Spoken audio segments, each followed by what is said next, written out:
Municipal Building. My name is Ayanna Presley. I'm an at-large Boston City Councilor, founder and chair of the Committee on Healthy Women, Families, and Communities. I want to remind everyone that this hearing is being recorded and broadcasted live on Comcast 8 and RCN 82. Please silence your cell phones and other electronic devices. Notice I'm not telling you you need to turn them off, because we do hope, as is appropriate, that you will be Facebooking live, tweeting live, and we'll talk a little bit more about that momentarily, but we're just asking that you silence the ringers.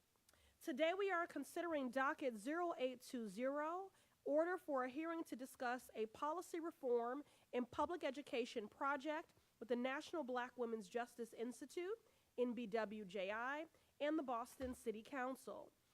This hearing is part of an initiative I started this summer in partnership with NBWJI called Project Focus, Girls of Color, GOC. When I ran for office 8 years ago, I ran to fight for women and girls. Now, I never pledged to only fight for them, but I wanted to make it clear that girls were in need of advocacy, and we as a city were in need of more gender-sensitive and responsive programming across the board. Today, more girls are just as involved than ever before, and they are disproportionately girls of color. We know that school discipline policies as well as school climate contribute considerably to the growing pipeline. For a myriad of reasons, school policies that appear well-intentioned and neutral on their face have a disparate impact on girls of color. In July, we helped the National Black Women's Justice Institute conduct focus groups with more than 100 girls of color, as well as a focus group for parents and one with school personnel from BPS, Boston Area Charter, and Catholic schools. You will learn more about their initial findings from these focus groups later. Project Focus GOC aims to empower girls of color as policy stakeholders and school culture reformers. That's why today, unlike most city council hearings, I am only taking testimony from girls of color and their parents about their experiences in Boston schools. Thought leader Dr. Monique Morris, a personal hero of mine, and a respected thought leader and expert in this space, was scheduled to present data from her book, Push Out, and the National Black Women's Justice Institute research about the school-to-prison pipeline for girls.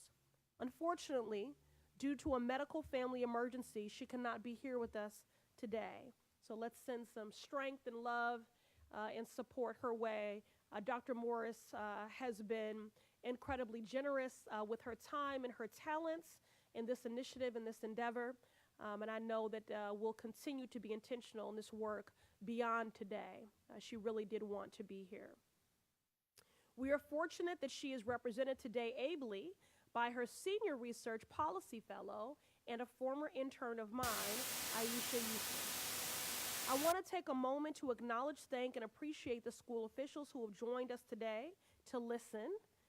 Please wave your hands. Great, thank you. We will have a follow-up hearing in October to hear directly from you, so thank you for being here. I'd also like to acknowledge my good friend and at-large colleague, and also the vice chair of the Education Committee, Anissa Sabi-George. Would you like to offer anyone more? I'm good, thank you. Okay. I respectfully ask you to refrain from making, I was going to make an exception in her case, but so no opening statements. We will have a space later in the hearing for questions. Finally, for all attendees, please be sure to sign in, even if you are not testifying. We will have much follow-up after this hearing, including another hearing with school officials, as I just alluded to. And so by your providing your email address and phone number, it will allow us to keep you informed of what is next beyond today. And so with that, just a couple of more housekeeping things. Ladies and parents, if you have not yet signed up to testify and would like to, please be sure to check off the box to testify next to where you signed in, or See my Chief of Staff, Jessica Taubner, who's walking the room right now. You did not indicate that you would like to testify, but you would like to. Now we'll begin with our first panel of girls. If you'll please state your name and school, if you're comfortable, the neighborhood you live in, and please be sure to limit your comments to 3 minutes so that everyone has the opportunity to participate. And we'll begin here. So name, school, affiliation. My name is Bergeline Hilaire, and I attend Boston Community Leadership Academy, and I'm currently here with BSAC, Boston Student Advisory Council, and so my experience in school, I like my school, but there are a few things here and there that, and I live in Roxbury. But one thing that I would say that I don't like is when I'm a distraction to other students if I'm wearing, like, not saying that I wear revealing things, but like when girls wear things and we're distracting like other students and then we're asked to leave, that's something I feel like should be addressed and should be changed, because like no matter what I wear, I don't think I'm distracting others, especially if boys can wear what they want. And then girls, like, we have to change to like fit protocol. And we lose track of we lose sight of like our goals because of what we're wearing, just because we're girls. And yeah. Okay. All right, very good. Thank you for being here. Yes, name, neighborhood, affiliation. I'm Kimberly Lothan. I go to Dorchester Academy. I live in the South End. And Hold on for a second. Is your mic on? Pull it closer. Okay, that's good. Okay. I go to Dorchester Academy, and I live in the South End. And one thing that gets to me is when you're a student of color and your student body would tell you that you can't be able to do something due to you're a girl, or you can't run for vice president, you can't run for president because you don't see president as a female in the United States. So what makes you think you could run as a president now for a school? So like that's one thing that I would like love to change, that more girls stick up for what they want and they go out and achieve it, because in the schools is mostly guys that do the roles. So okay, just for the purposes of the record, because I want to make sure that I'm getting your valuable contribution accurate here. Is that a cultural thing or a policy thing? I think it's a little bit of both. Okay. All right, very good. Is there anything else you would like to share with us relative to school discipline policies, dress code, code of conduct, any other experiences that you've personally had or observed for your peers? For me would be like the different body type. So for say, if you go to school and you have bigger breasts, you can't wear certain things because maybe it's printed out and it'd be more distracting to guys or to the teachers.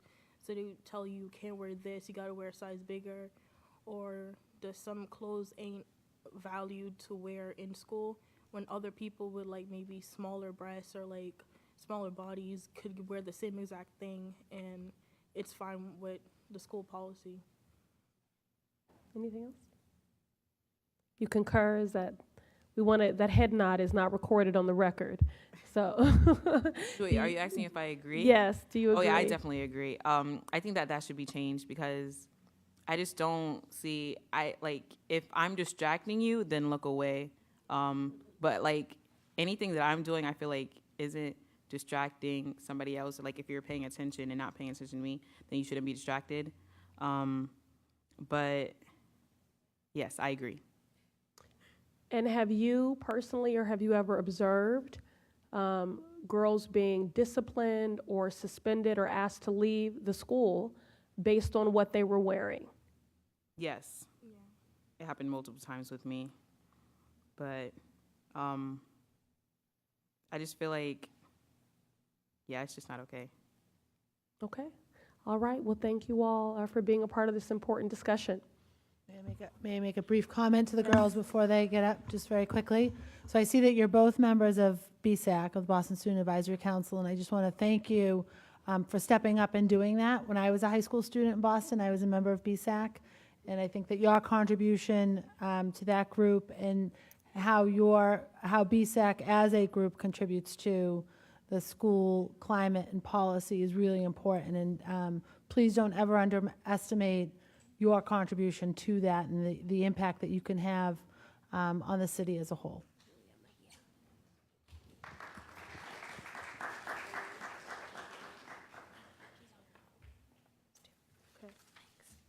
All right. So your name and if there is a school affiliation or neighborhood that you'd like to share. All right, so my name is Chalyn Santana, former student of the John D. O'Brien, currently living in Hyde Park. So there are a few things I remember while I was in high school that I personally did not feel really impacted the growth of my learning as a high school student.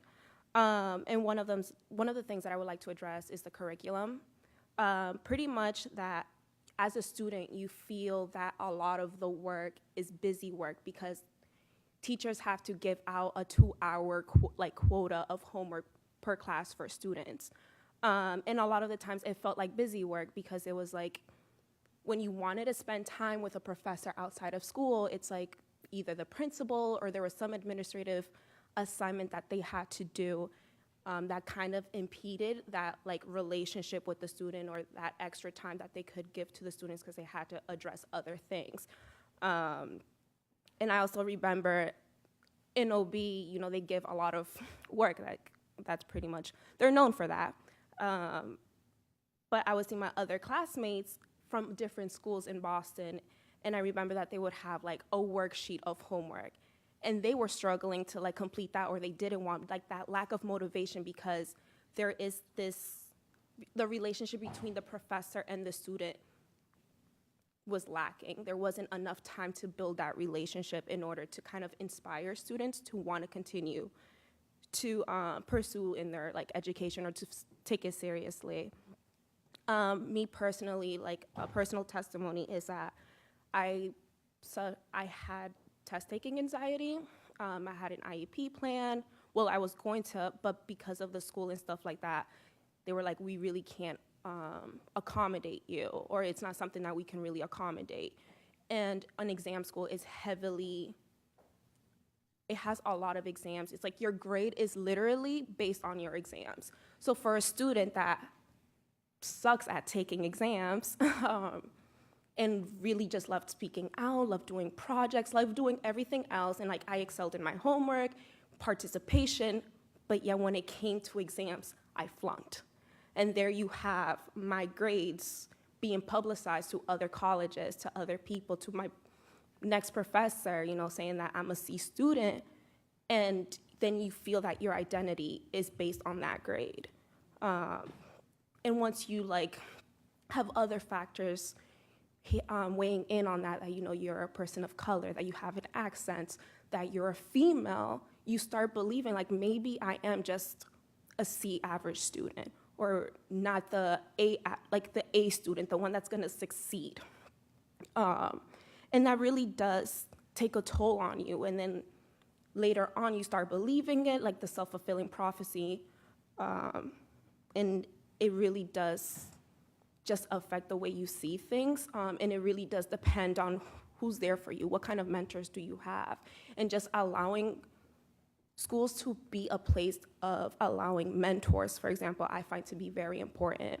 But for some reason that I may not know, it feels like that doesn't really exist. A lot of the administrators, a lot of the professors, it's like they have all these rules that they need to follow, that they feel like they need to be like authority figures, like don't drink that coffee at 7:15 or whatever the case may be, like don't do this, do that, where's your homework, you get an F. Instead of like really taking the time to figure out what's going on. And I feel that school should be a place where an IEP isn't for special cases. An IEP should be kind of the curriculum. You know, everybody learns differently. Nobody's the same. We shouldn't have a one-size-fits-all type of thing. Like, we should allow for professors and principals and all of that to kind of work together in order to make sure that everybody can grow at their pace. And I really do think that success does depend on the professor or the person in charge.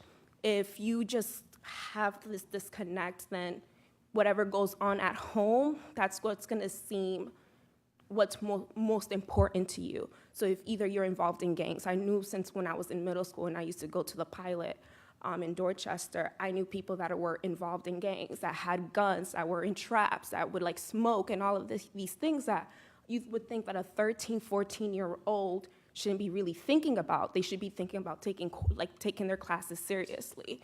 But again, there's that disconnect, and that's what's most important to them, or that's what feels more real to them. Let me see. Again, with the whole grade thing, I just feel like when you think, I don't know, I guess the culture of school. For me, again, I wasn't doing so well with my tests. I really did feel like I was like a failure. You know, I didn't think I was gonna make it to college, and to have a professor look at my GPA, and this is a true story, I had a professor look at my GPA. Mind you, she was grading us on like how many colleges you know, and I'm a first generation college student. So my parents didn't know about colleges. I pretty much had to do it all by myself. And when I just put the schools that you always hear about, Harvard, BC, BU, you know, those schools, and she looks at my GPA and she's like, yeah, you should apply to community college, as if that's what I can only aim for, no more than that. You know, and this was an AP course. It really does kind of make you say, damn, like, really? And that just takes out more motivation out of you. Like, you don't want to continue. Like, if she doesn't believe in you, or this professor doesn't believe in you, then why should you believe in yourself? But I can attest to the many students that are now still in high school that don't feel that way, because my grades does not correlate with how I'm doing in college. I'm actually doing very well. And where are you in school? LaSalle College. Wonderful. Also with the code of conduct, they have these strict regulations that it's like you can't eat in class, or your coffee, like, really now this is what we're gonna focus on. But that's not really that important. Well, it's important, but in the priority list. The food. I remember being in breakfast, and they were serving us bagels. That bagel was as hard as a hockey puck. Breakfast, lunch, whatever you want, BPS food sucks. It is not good. And it kind of it's really distracting, believe it or not, as minimal as it sounds, and it may be, it's actually very distracting because you're like hungry, you know, you can't drink your coffee, you can't bring in your food that you want to eat in class for your first period. You're looking forward towards lunchtime, and then you get like this fake pizza or this fake burger because the meat is just like mysterious, and you can't eat that. So then you're just thinking about, I just want to go home, I'm going to go to the food truck outside. It just really does add to the distraction of the bigger picture and the other stuff that is going on in life. Got it. Can we ask a couple of questions? Mm-hmm. Okay. So thank you for being here, and we're very pleased, although certainly just knowing you this little bit of time, not the least bit surprised that you were thriving in college. And I have no doubt that you will be a prestigious alum of LaSalle one day. So we thank you for being here today. I just have some questions, but before I get into that, I'm going to make a comment. You will be very pleased to know that I have been working very closely with BPS and parents and the consumers of food and our BPS students to improve the quality of school food. And this year, we brought on a new vendor, Revolution Foods. And I can tell you for that rollout 1 week ago that the kids said, unprompted, that the food was hot, tasted like real food, and it was yummy. That's good. We We certainly, and I do also want to acknowledge that the superintendent has now made the director of food services a cabinet level position, because it is recognized that hunger or being poorly nourished is a barrier to learning. And so certainly all student success begins with student health, and food is a part of that. So just so you know, we've addressed that. So no more hockey pucks. Yeah. Okay. I wanted to ask you a question about representation. You spoke about the disconnect, and Anissa will ask some questions, I suspect, as well. She's an educator herself, a high school educator. And certainly we hear from teachers the stress that they feel around rigor and academic outcomes, and they wish they had more time. You know, we hear that as well. But I just wonder, culturally, in terms of some of the disconnect that you felt, do you think that that would have been less of a factor if your teacher was of color? How do you identify? Are you Latina? Yes. Okay. So do you think that it would have, you spoke about mentoring. So can you just talk a little bit about school culture and climate, and did you see yourself reflected? Do you think that that would have made a difference for you? One of the good things about John D. O'Brien when I was a student is that they did have a handful of teachers of color, and it does influence. I'm not going to say it creates such a huge impact, but when you have a teacher that kind of just understands what you're going through or what your day-to-day life may or may not be, or when they treat you like just human beings, you know, just people, instead of like you're the student and I'm the professor. I don't want to say like the color may not have such a huge impact, but in the way that it does is that usually professors of color do that more.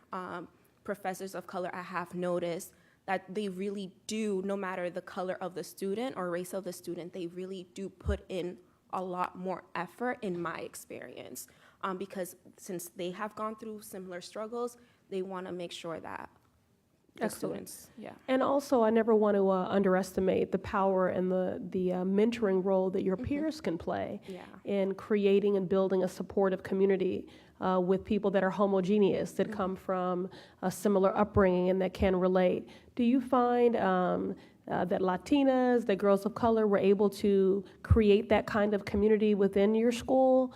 Were there clubs that supported that?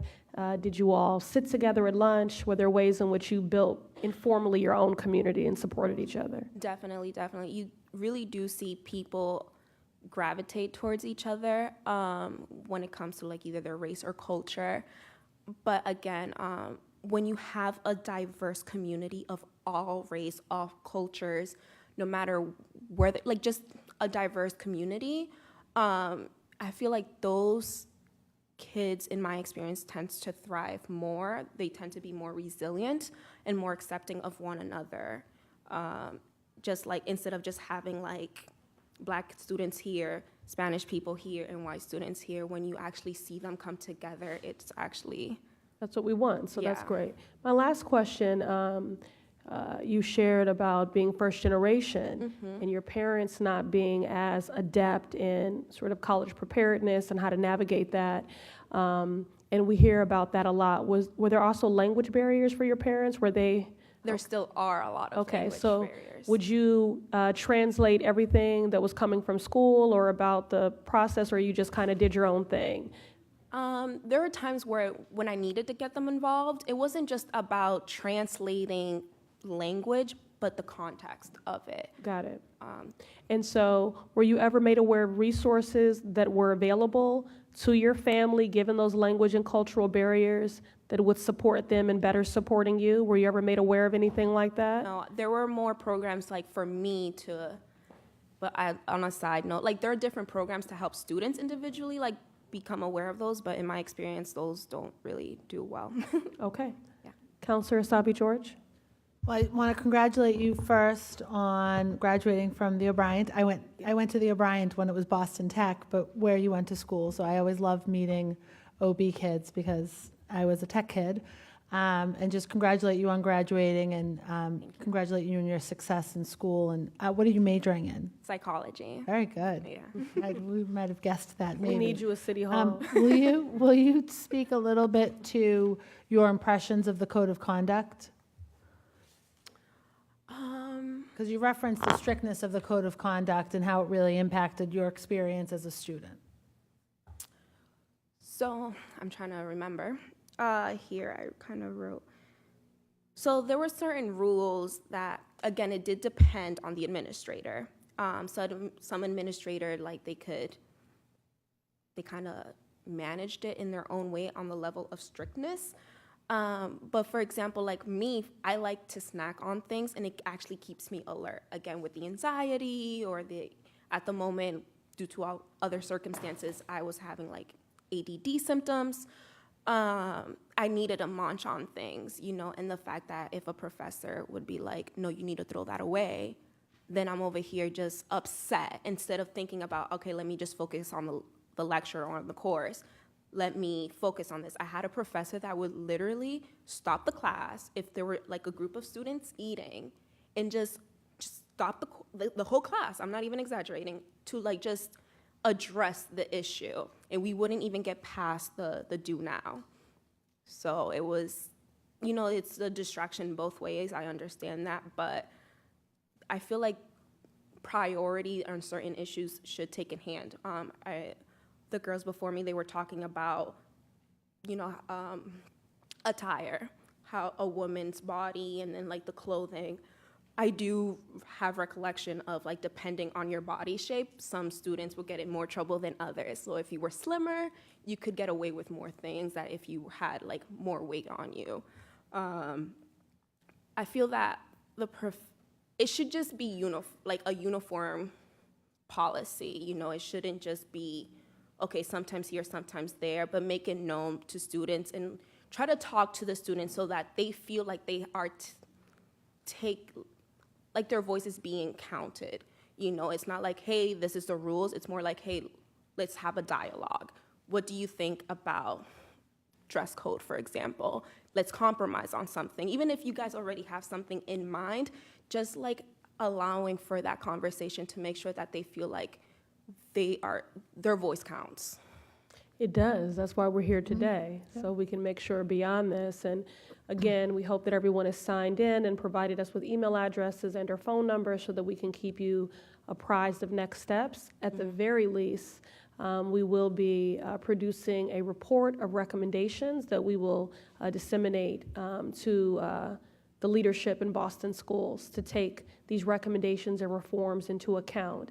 The data supports that for most girls, school is the safest place in their life, and we want that to continue to be the case. We do not want, no one wants this, educators, parents, we don't want our schools to become environments that are hostile or intolerant and unnurturing. The safer you feel, the more you will thrive. And so that's really what we're trying to get at here today.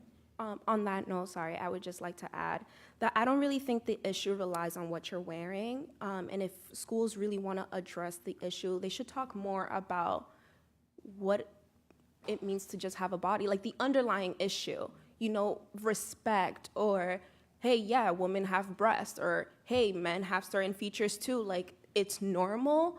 I guess like that whole like health education and just getting past like the whole sex part, but what it actually means to be female and what's normal, what isn't. And it's okay to be like, the whole like sex spectrum and of all those things and orientation, instead of just saying like, no, you can't wear that. Really good point. I have one more comment, just an editorial about food in the classroom and the challenges of food in the classroom. As a former teacher, one of the biggest problems is there are times where when students are eating, it is an incredible distraction.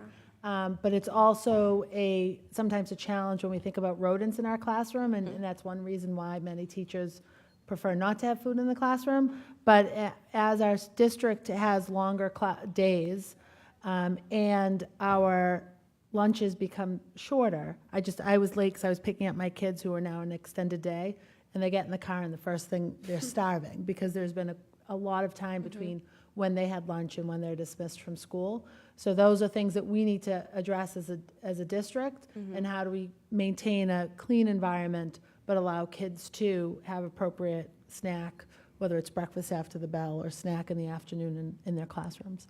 But thank you. Thank you. Okay, thank you very much. Thanks. All right, and now we'll hear from our parent panel. If you'll come forward. Paula, Julia, who else is a part of this? Kimberly, Bergeline, anyone that is here for our parent panel. and has been contacted and organized as such. Please do join us.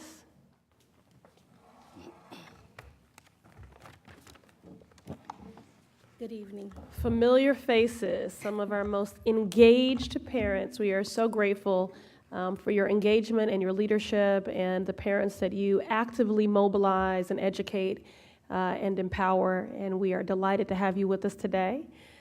Please, your name and affiliation for the record, and then we'll hear your testimony. Sure. My name is Julia Mejia. I'm from Dorchester, and my affiliation is C-Plan, which is the Collaborative Parent Leadership Action Network. And that's it. We'll do each introduction and then. Hi, my name is Paula Kelly. I am a C-Plan leader with Julia for the Collaborative Parent Leadership Action Network, and I live in Dorchester, and I'm also a parent of a BPS student. Hi, my name is Cindy Swasso. I'm a parent of a child at a public school and one at a charter school. So I'm here to just give my perspective on. And just because we both live in Dorchester, I just want to know, where do you live? I live in Roxbury. Okay, all right, mixing it up. And what is our special connection? Well, we both went to Boston Tech together. Okay, all right, very good. Okay, all right, so we'll start here and work down. So I have to say as a disclaimer that just like the young people, I get a little nervous too, right? So I have a script or things that I wanted to share, but I will say that I'm better when I'm not scripted, so I may go off script. Just don't get worried about anything. I'm not gonna go too off track. But I do better when I speak from my heart. So let me just get this out of the way, and then I'll ad-lib a little bit. So my name is Julia Mejia, and many of you may know me as the Erin Brockovich of public education. I am raising two strong-willed Latina girls, one in a Boston district school and another at a Boston charter school. I'm also the founder and director of C-Plan, which is the Collaborative Parent Leadership Action Network. C-Plan works across sector, district, charter, MECO, and parochial, and takes a community-centered approach to systems change.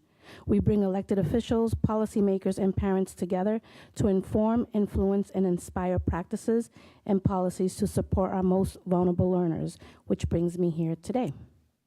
As parents, we all want what's best for our children, and oftentimes when it comes to education, we turn to academics to measure success.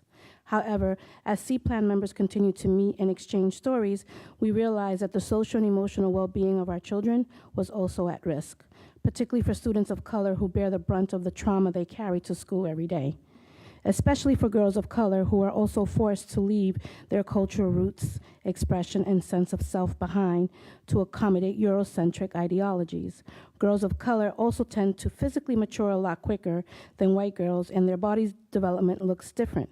Because of this, our girls are held to a different standard, with little regard to their emotional needs.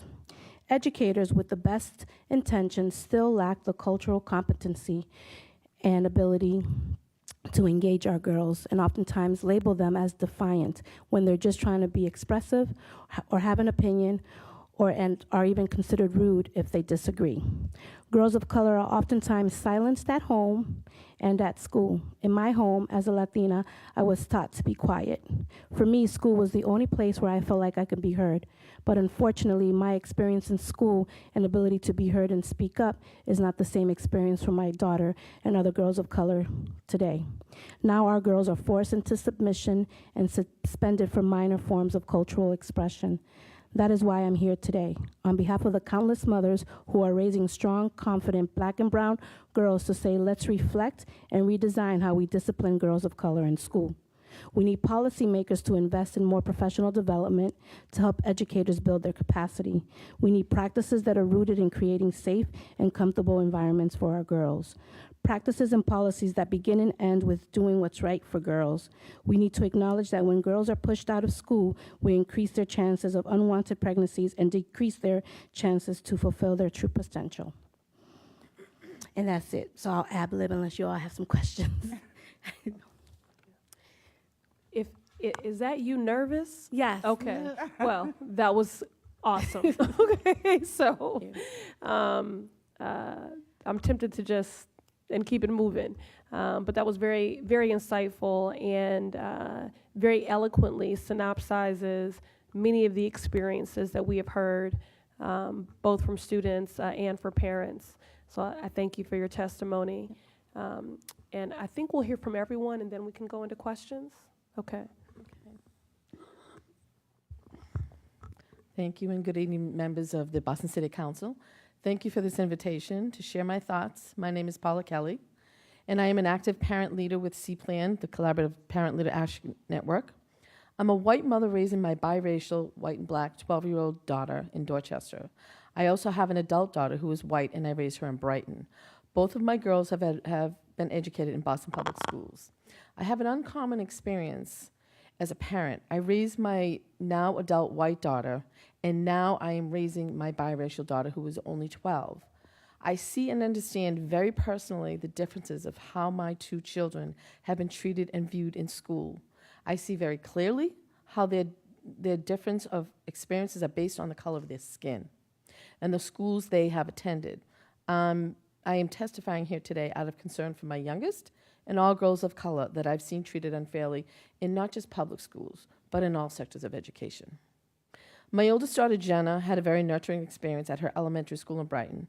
She told both myself and her teachers every incident, good and bad, that happened to her at school. She felt safe and supported, both academically and emotionally. My youngest, however, Angelina, experienced a physical assault in her second week of first grade. Never reported it to her teacher all day. She waited until the end of the day to tell me. Even when I reported it to the principal, I was not satisfied at how the situation was handled, nor did she or the teacher offer my baby comfort and reassurance that she'd be kept safe.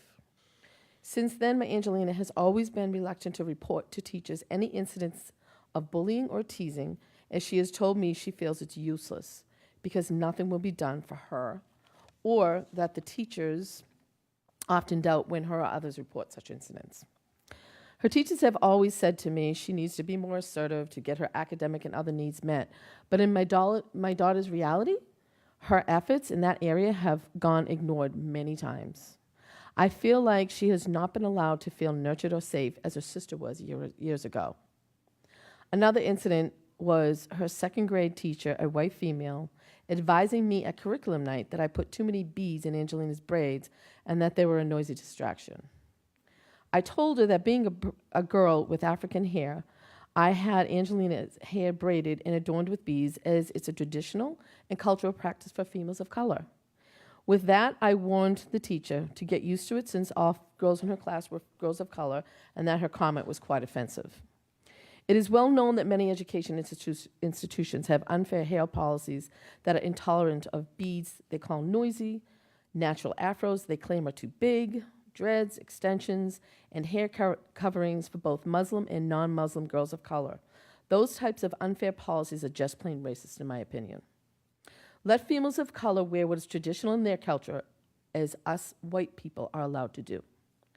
I would like to see more educators and administrators be provided training in the areas of biases, as well as learning about and respecting other cultures. I want my Angelina treated how my daughter Jenna was treated, with love and care. No child should be silenced, feel unsafe, or uncared for. I did not go through the same things my Angelina is going through because I'm white, and schools and communities were made for me and accepted my culture as normal. I want the same for my daughter, all girls of color, and all children. Thank you. So powerful. You know, I thank you all for so fiercely fighting for your girls and for every girl of color. Thank you so much. Very powerful. Yes. Yes, so I'm a mother of a daughter who's 12. I'm here for her, actually. One of the things, Anissa and I went to an exam school together, and one of the things that I was trying to avoid was all what the student had said here. So I decided to send her to a charter school, and one of the things that I feel the challenges is that she is very bright, and I guess they're not expecting someone to be so bright in their classroom, and she's often more in trouble than I would expect from someone who is so bright. And it's been continual since last year. Because I'm an educator, I'm able to advocate for her in that way. But I think about this: how many parents are going through this, perhaps, and not able to advocate for their child the way I'm able to do it. So, moving forward, I think about that often. Like she knows, like she's here. She doesn't want to talk, but she knows at like top of her head, like the Roman Empire, how it impacted them. She knew this since kindergarten, but these kind of things. So when she does express like her history assignment, she's expressing displacement of Native American people. They're not expecting that from her, and so that kind of disrupts their curriculum because you have a child who's been able to express that. And I think the challenge is there when a child is able to express that in the classroom. It becomes as a discipline action for her. She's already been suspended since she started school because of those kind of things. So I look at that and I'm just trying to figure out, as a parent who researches about educational attainment, what it looked like and all kind of things, how am I reflective of that in my work that I write, but also how is that being placed in the classroom? Well, what's coming up for me is that you do have all of that background, and you all are, some of the most engaged parents. And to your point, you're experiencing these things, and there are many parents based on many challenging conditions who are not or cannot be as engaged as you in what is happening to their girls without an advocate. So again, I thank you all for what you do each and every day and the example that you set. I thank you for disclosing some very sobering and deeply personal and painful experiences. It is my hope that ultimately what you've raised here today, that we can codify and address these things through policy. We know every policy is only as good as its enforcement, but at least it gives us a floor, and it gives us the leverage, and it pushes us to make sure that these policies are much more culturally inclusive. I'm so struck by the words that common thread that you all used about feeling unsafe. My sister scholar who wanted to be with us here today, who we've been partnering with in this endeavor, Dr. Monique Morris, at our Jump Into Peace Double Dutch event on Saturday, had all of us participate in a public call and response to say, our girls are sacred and loved. And just in that moment, it built community and held us all accountable to really honor those words and to actualize that culturally and also through policy. And based on what you shared, it is very clear that most of our girls do not feel sacred and loved. Mm-hmm. And we have to fix it. So that was going to be my question is, have any of your daughters been suspended based on? 2 weeks in school, she was already suspended. Okay. Anyone else?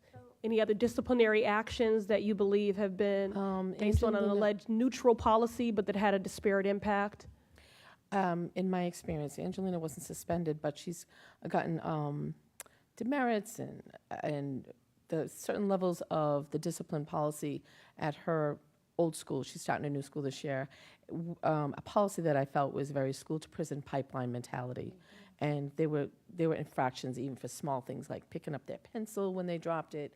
When girls, I don't mean to get too personal, but when young girls, 12, 13, and 14, have their time of the month and they have an urgent need to go to the bathroom, they're not allowed to. And if they go anyway, they're being punished for that.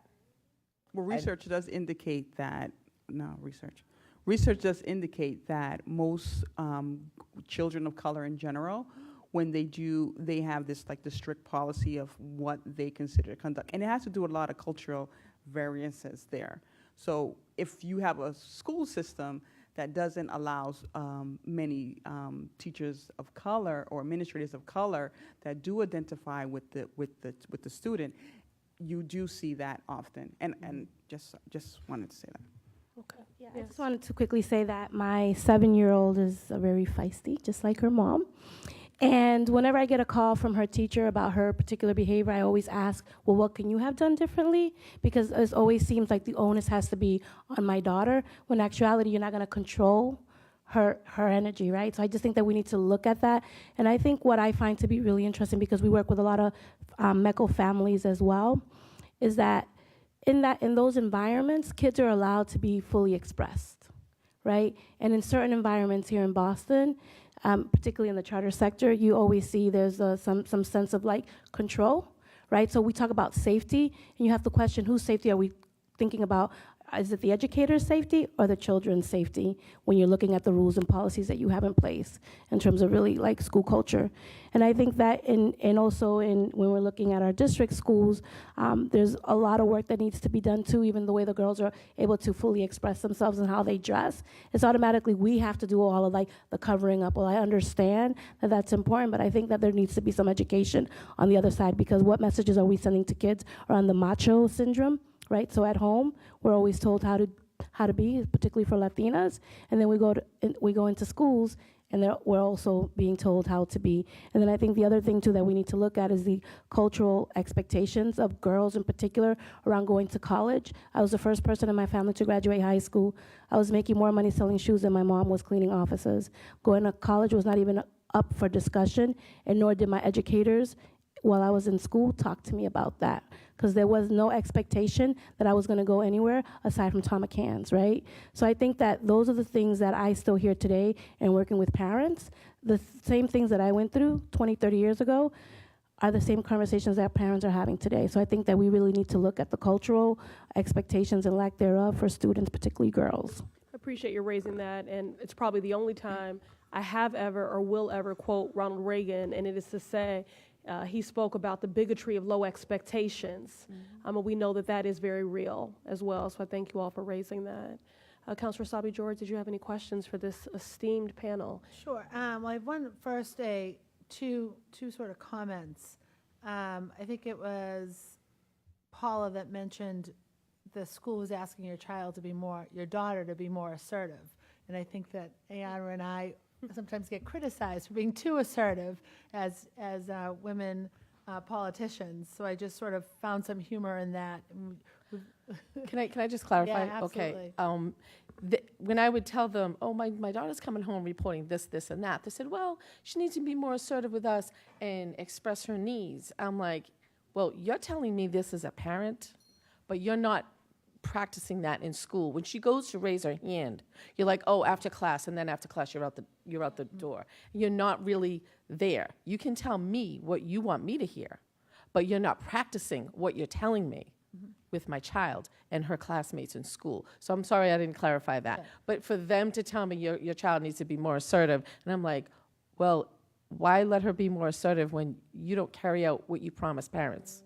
And creating an atmosphere, whether it's a classroom atmosphere, a school building atmosphere, or a district atmosphere, that, I mean, I think myself as a parent, but I think all of our parents, we want kids to be in, all parents want kids to be in schools where they feel welcomed for sure, but they feel like known and loved.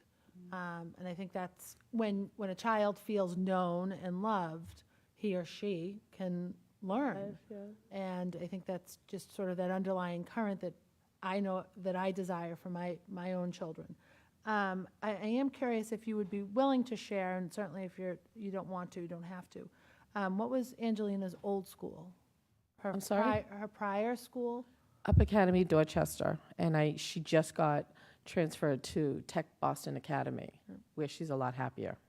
And I hope that she has a good school year. And Cindy, I mean, to already have experienced a suspension at the beginning of the school year. I mean, I always say as a teacher and as a parent, the last day of school is as critical as the first day of school. So you want kids to go into the summer strong and feeling great about school, and that first day arrival, you got to feel like $1 million and motivated for the school year, because it sets the tone for the school year. And when we're having negative experiences so early, how are we giving kids the tools that they need to be successful in the classroom if they're already on the defensive? Yeah, and I often feel like, how many girls are going through this who are parents who are not able to advocate? Because I remember myself as, I was the first. My sister graduated before me because I taught her how to go to school. But I often think that, me growing to school and going through that and not having people to advocate for me, not having someone to do that, and how that's still apparent. I just happened to, push myself forward and help my sister. You guys probably know her. And, I helped her, and then I was able to go to college because I was able to see her go through, and I understood the educational system. But often a lot of families don't understand the educational system. And a lot of us are taught, especially a lot of immigrant parents are taught that la profesora sabe todo, like the teacher knows everything. So we're often in that situation. So we're not taught to have these type of conversations with teachers. We're not taught that. And I know the work of Parent University was looking to address a lot of that, and certainly your own organization, I think, is filling that in. But it's clear that there is still a challenge there for our parents. I mean, a parent is a child's first teacher. Mm-hmm. So if we have these language and cultural barriers, then they're at a disadvantage in terms of being the best advocate for their children. And it seems we have a lot of children that are having to govern all by themselves and navigate the school system. And that is not a recipe for success. So I appreciate you all raising that. Before you make this comment, I did just want to ask, before we move to hear from some more girls, when you have a grievance, when you believe that there is a neutral policy that is disproportionately impacting your daughters of color, where do you express that grievance? Is it to the educator directly? Is it an administrator? Is it an office? Where do you report this? So we many of us are in parent councils. Okay. So that's usually the place where you hear a lot of the buzz, but there's some schools that don't have active councils. So what we have found is that in C-Plan, a lot of these issues come up, and then that's when we start kind of advocating. That's how we ended up doing a lot of work in the trauma space, is really identifying what's coming up from all of the sectors and building some community and some support in that space. And then going to the school committee meetings, testifying there, working in collaboration with our policymakers and also the educators at our schools. Did you want to say one Yeah, more I thing? did definitely want to say something. Me now, like, yo, I thought she was shy. She won't take it. But I No wanted one to just say believed that two for a things. second. I wanted to bring up two very important points, is that when we talk about immigration, I'm always thinking about undocumented families. Like, my mom was undocumented for a period of time, so she never liked to rock the boat. And I think that culturally, there's a lot of stuff that comes up in terms of, like, not saying anything, and I think that puts our girls at risk. So focusing on undocumented families is really important as well. And then the last thing is that this is more of a recommendation in terms of the code of conduct. I think we have an opportunity to revamp and redesign what this code of conduct looks like, because oftentimes it's very outdated. And let me tell you, it's like a Bible, and who has time to read that, right? Nobody, because it's boring. But I think that some schools. I think that there needs to be an opportunity for parents to revisit the code of conduct, look at what are some of the best practices and the standards, and then start all over, right? I think that some of the rules and discipline are like very antiquated, I guess that's the word. So I think that we need to revisit the code of conduct across all sectors and do that, but with the input of parents. I mean, that's not something that educators can just go off in the back and to do without us. But I also think students are just as equally important, because they're the ones who are going to have to uphold that code. So I think that there's an opportunity for us to revamp that. And if there has already been an initiative, I'd like to be a part of it. All right, very good. Can I just, Can I add one more thing? Sure. There's one thing we haven't mentioned today, and I know it's a long shot, but I think Boston would be a leader in looking at ways to revamp our curriculum in general, which is way too Eurocentric. If I walk in the doors of Davis Leadership Academy, it's very Afrocentric, so that these children in that school know a lot about leaders of color and people who have gone places, and it gives them a sense of hope. I can be like that. Mm-hmm. And I want my daughter to feel that way. And, there are many things, I've already educated her on a lot of things, real history that's not whitewashed. And she's come home with lessons like, really, Mommy, I have to go through this every year? And I'm kind of tired of that. I really would like to see Boston be one of the leading cities to start looking at the curriculum, especially historical curriculum, and bringing back civics so that Okay, our very children good. can really They're know coming their to rights. move me. I'm getting in trouble on time here. If I could just And we make, want to hear from some more girls, so. Julie, I don't know if you want to promote your event Saturday? Oh, yes. So, see, y'all, we have an event at the Epiphany School. It's a elected official and candidate accountability dialogue. And we're not doing a candidate dialogue. What we want to do is create an opportunity for our community to meaningfully connect with our elected officials around some of the issues that are prevalent, education, public safety, economic development. But it's really an opportunity to have a dialogue and to participate in a conversation around solutions and not just another session where you're like complaining about things. So I know you'll be there. Yay. Thank And you. then on the immigration comment, we know that there is a lot of anxiety and stress within any community that worries about their documentation status, but I think that it also has crossed over to a cultural stress, regardless of your documentation, that within any community of any immigrant community, regardless again of status, that stress is placed on them. And then I would say on the code of conduct revision piece, 25 years ago, I'm aging myself, when I was a member of BSAC, I participated in a rewrite of the code of conduct. I hope that still happens. I hope students are included still in the revision of the code of conduct, and I'm hopeful that parents are too. Well, that was a long We'll time find out and we'll be involved in that process. Absolutely. I do just want to, just a couple of acknowledgements, that we are joined by representation, able representation from Counselor Campbell's office, District 4 City Councilor, Counselor Andrea Campbell, our colleague on the council, and also the chair of the Committee on Public Safety and Criminal Justice. If you'll wave your hands, we thank you for joining us. In addition to administrative representatives from Boston Public Schools, we're also joined by Erica Butler from Boston Center for Youth and Families. Thank you for everything you do for our youth, but especially our girls. And we are now going to move to hear from some more girls. Okay. And I would like to just make sure that you would leave copies of your testimony. Yep. Okay. So we can refer to them in the future. Thank you, Fred. And now we'll invite up the Girls Rule panel, if you'll join us up front.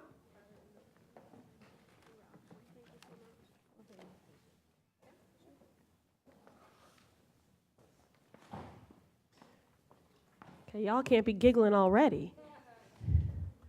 This is serious business. Have a seat wherever you feel comfortable, right here. I'm coming to give you a kiss. Okay.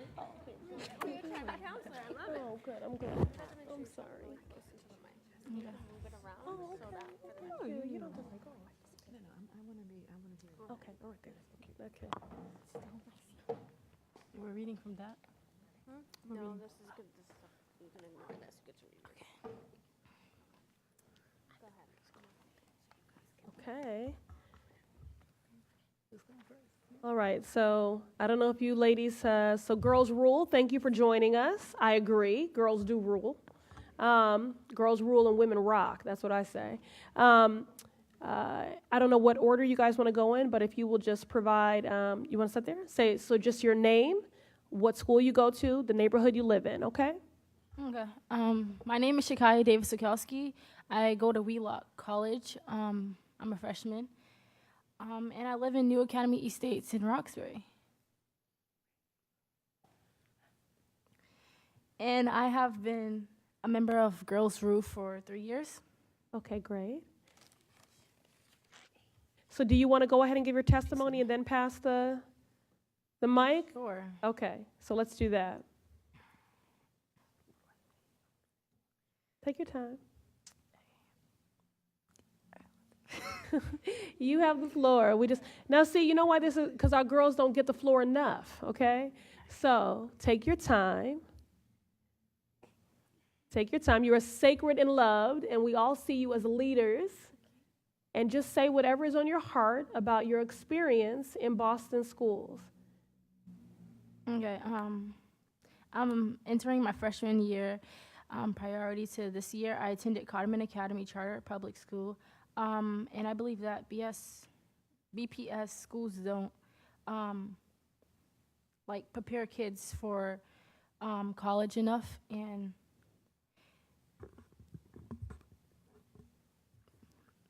Okay. but help us navigate the applications for admission and and most importantly, financial aid have to go outside for help. Like Bethany helped me through my college process and stuff because I wasn't getting enough help due to my college stuff. And I believe that colleges don't give enough financial aid. Okay. Thank you. My name is Daisha Toomer. I'm 14, and I go to Dana Hall, and I live in New Academy Estates in Roxbury and have been a member of Girls Rule for 3 years.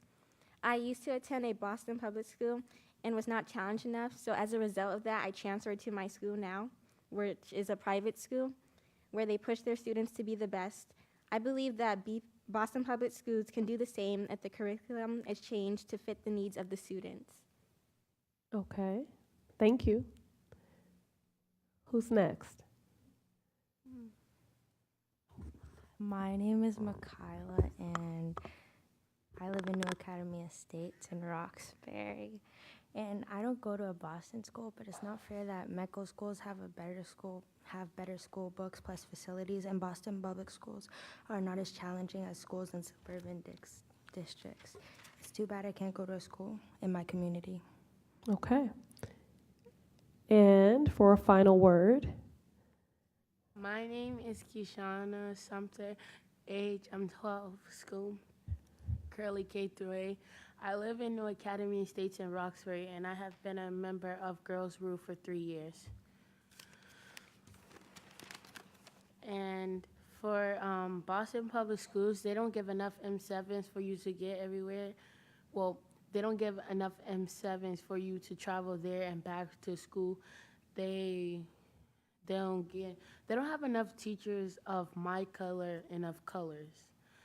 And they had put longer time in the school year, in the school days, and there's still not enough education. So, teachers are like so quickly to punish us, but when they punish us and we can't get our education for that time, they want to get upset at us, but you're the one that punished us, so it's really not our fault. Okay. So excellent job, ladies. I do want to say, because I saw a couple of you giggling when your sisters were speaking, and we always want to encourage each other, okay?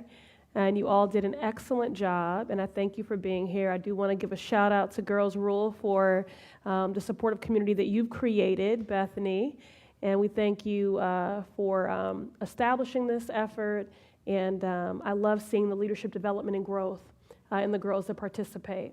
So we do want to ask you a couple of questions. Is that okay? All right. So, did you have more to add before we ask a question? No. Okay. All right.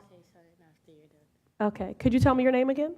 Kishana. Okay, Kishana. You said that you're punished. Could you speak a little bit more about that? Because what we're looking to, first of all, I just want to affirm that we have so many young people saying they want school to be more challenging. Okay, so can we just uplift that, all right? I love hearing that from our scholars, that they want to be more challenged. But could you speak a little bit about punishment? Is there any punishment that you believe? Yeah. What was the punishment, and why did you think it unfair, and why were you punished? Okay, so for example, like I'll be sitting in the classroom, because I'll be thinking about something, but as I'm thinking, I'm trying to figure out how to do the problem. But as they see you sitting there, they're like, you're not doing nothing. But I'm thinking about how should I do the problem, because I can't just automatically pick up the pencil and just write down anything, because I'm going to be incorrect. I need to think about it. And then I need to think about it, then put down my answer and explain it and show my work. And how they expect me to do that without sitting there thinking about how I'm going to write it down. And they'd be so quick to send you out the classroom, send you to another class, send you to the office, when they don't give you enough time to think. And they don't give you enough time for, they don't give you enough academic. Their school books, for example, I'm in 7th. And their books are fifth graders, 5th grade reading level, which I'm in 7th. How is that going to get me higher? It's just bringing me lower, and I'm going to higher grades. Okay. Does anyone else want to share any experiences if they've had them so far as punishment or suspension or any forms of discipline based on how you were dressing, how you were conducting yourself in school? I would say, because in my high school experience, like punishment, for example, is like if I was to not be in dress code, they'd say, "Oh, go to Reflection because you're not dressed correctly." And I feel like most parents, they don't have the money to afford like uniforms, belts, pants, and I feel like why should we be punished for what we're wearing when we can't, like, the prices that they give us, they like for uniforms and stuff, they're expensive to the moment where you can't like pay for what you need to be successful in school. And I feel like they shouldn't punish you for uniforms and stuff when you don't have Just to the money. clarify, when you go to Reflection, does that mean that you were losing classroom time? Yes. Okay. And how long is that normally? It's usually an hour or two. Okay. And what school did you experience that at? Carmen Academy. Okay. Or like another conflict is like if you were to like, if a student was to bully you, you'd get sent to Reflection for something that you haven't like made it a big conflict and stuff. Okay. Anyone else want to speak about their experiences or Like she challenges? said, like she said, as in when the person is getting bullied, they're the ones that get in trouble. Yeah. So once I have got bullied once in time in my life, I have got bullied, and as I was getting bullied, the person who was bullying me didn't get in trouble. I'm the one that got in trouble because I was defending myself, saying to them stop, screaming at them, telling them to leave me alone. But the teacher only saw me screaming at them, telling them to leave me alone, stop bullying me, stop bothering me. And I told the teacher the whole story, and I'm the one that still got in trouble, which the bully should have got in trouble because the bully's the one that's bullying me, making me sad, making me cry and stuff like that. But now that I got older and high grades, I don't get bullied anymore.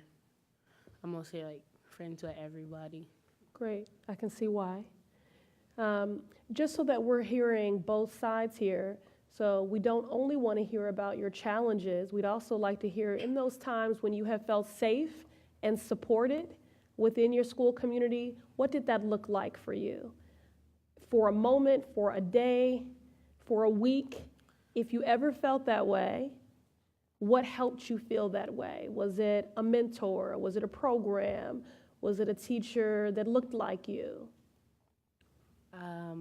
I have felt safe from a teacher that she was like my favorite teacher, like, and she like really meant a lot to me and stuff, but she's not at the school anymore. And like when there was like fights going on and stuff, and I was the one to be in the middle and stop the fights and stuff, and like they started coming towards me, and she was the one to help me and stop them and make me feel safe. Okay, great. Did you ever tell her that she meant that to you? Yeah. Okay, good. All right.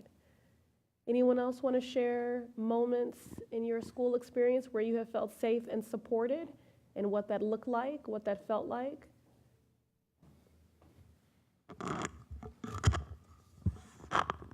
When I went to a Boston public school in 4th grade, so I always got like good grades and like was passing all my classes. So eventually one of my teachers, Miss Hyatt, she recommended me to a program called Stepping Stone, where they challenged me more, and I was able to get financial aid to attend my private school that I go to now. So. Okay. Anyone else? Is there anything else that you would like to share? Yes. We shared everything, but Bethany would like to say something. Bethany, would you like to say something? Yeah. Okay.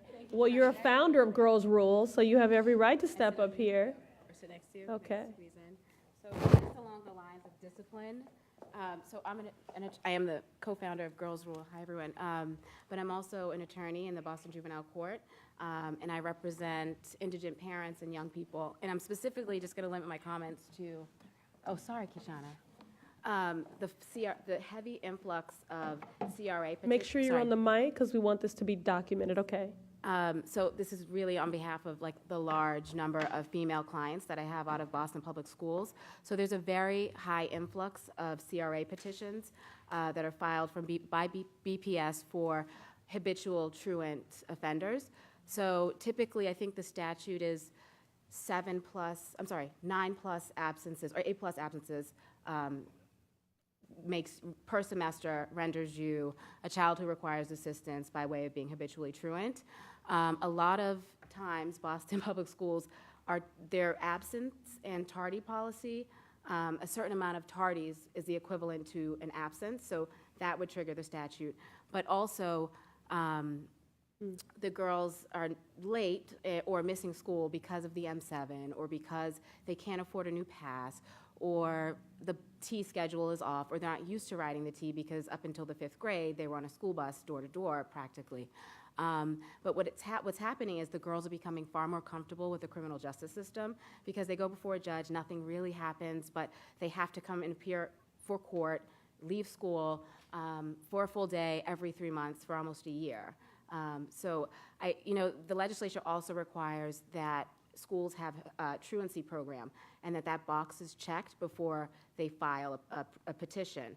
And I feel like Boston Public Schools could use some help in reevaluating the truancy programs that they offer, if any, to avoid. Could you speak to, so what percentage of the referrals do you think are girls of color? Could you guesstimate that? 90%. Okay. I have yet to have, in a year and a half of this work, have a child who is not of color, who is a female, in the Boston Juvenile Court, and we serve all of Suffolk County, so including East Boston, Revere. So it's very high filing, and specifically out of Boston Public Schools. So it's a big concern for our office, and I didn't want to steal the floor, but just on behalf of the girls whose voices aren't being you're heard. substantiating, their experiences and elucidating to some that we had not considered as a part of this conversation. We want to know every policy that is having a disparate impact. So we will look more into that so far as the tardies, as well as the absences, as well as the causal effect of those tardies and those absences, and what does that highlight? Councilor Sabi George, do you have anything for the Girls Rules panel? No, I stepped out, but I stood in the back to listen just for a moment, because I'm really just proud of all the young people who have testified today. And I think, although I know some of you had some jitters testifying and speaking, the more you do it, the better you get at it. So every opportunity that you have to speak in public, I hope that you'll take that opportunity to do so. And Bethany, thank you for your work and really leading these girls down, leading them with some great work. Thank you. Amazing. Thank you so much for this All forum. right. Thank you, Girls Rule.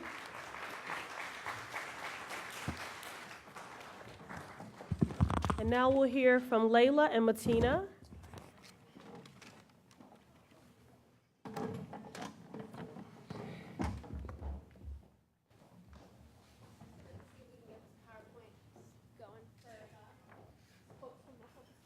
Oh, okay, very good.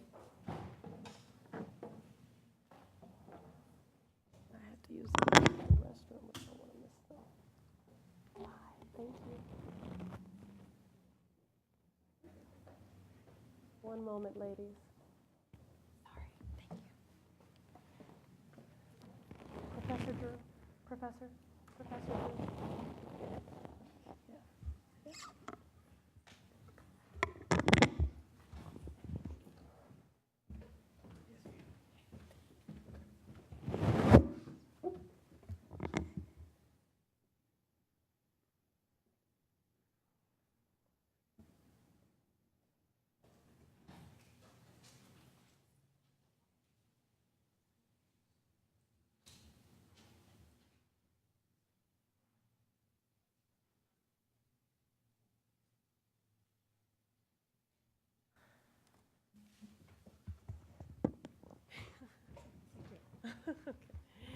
All right.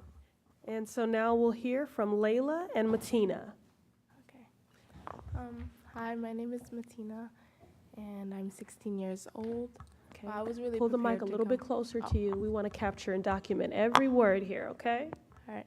So I wasn't really prepared to come up here, so I might be a little bit nervous, but We got you. We just want to I'm- hear your age, what neighborhood you live in, and what school, and then just speak from your heart about what your experience has been. okay. So I live in JP. Okay. I'm actually homeschooled, but I'm speaking on kind of behalf of my friends and what I've experienced, like going to certain schools or Great. something. So I actually wanted to speak about being Muslim in Boston public schools, being a Muslim female. And I wanted to talk about physical contact with males. Okay, so that sounds weird, but okay. So as a Muslim female, I try and stay clear of physical contact with males anytime that I can. So something as harmless as handshakes or say high fives, or even like a pat on the back for encouragement from like a male teacher or even a male student or anything like that can kind of put me in an uncomfortable situation. So I kind of go through my like greetings, like meeting somebody who's male. I'm always like, oh, maybe I should stand this feet away so he won't approach me with like a handshake. Even something so simple that nobody would think about is something that makes me uncomfortable. So I feel like we should be more aware about how males or even female teachers approach anybody when it comes to physical contact. Not that I'm saying it's Yeah, so how do you handle that? So have you had experiences or have your friends where a male student or teacher would extend themselves for a handshake or a hug, and then what is the response? It happens all the time. What do you say? So I'm still kind of insecure in the way that I approach things, and I sometimes even just give it and be like, okay, I'll shake it real fast, or I kind of just stand there while they hug me. I don't really hug back, but they'll hug me, and I'll just be like, oh, you know. But usually when I have like a female friend beside me or my mom or somebody, it's easier on me. I'll be like, no, I don't shake hands or I don't touch. But sometimes when I'm by myself, I feel a little bit pressured, not because of them, just because of myself. And I just like, okay, I'll just do this one kick and I won't say anything, and they'll go through it. And then after I do tell them, they'll feel very guilty about it and be like, oh, I'm sorry, I didn't know. But So you've experienced that, or your friends have, even from teachers? Yeah. Okay, that's interesting. So we'll have to explore what kind of training culturally should be happening so that everyone from educators to students is aware of this. So I'm not even saying like hugs, just something like high fives. You know, teachers sometimes like, high five, you did a great job, or pat, or, you know. So that's something that I've experienced, my friends have experienced, and I feel like should be addressed about physical contact between students and teachers and students together, because sometimes they feel like it's okay because they're a student, but it still makes you uncomfortable. Yes. Okay. All right. Generally speaking, and I also just want to say that that's what a leader does. A leader does not just speak for their own experience, but they represent the experiences of many. So you are doing that in this moment. So I thank you for uplifting those voices who couldn't be here today because they had a conflict or were too nervous. You're doing great, okay?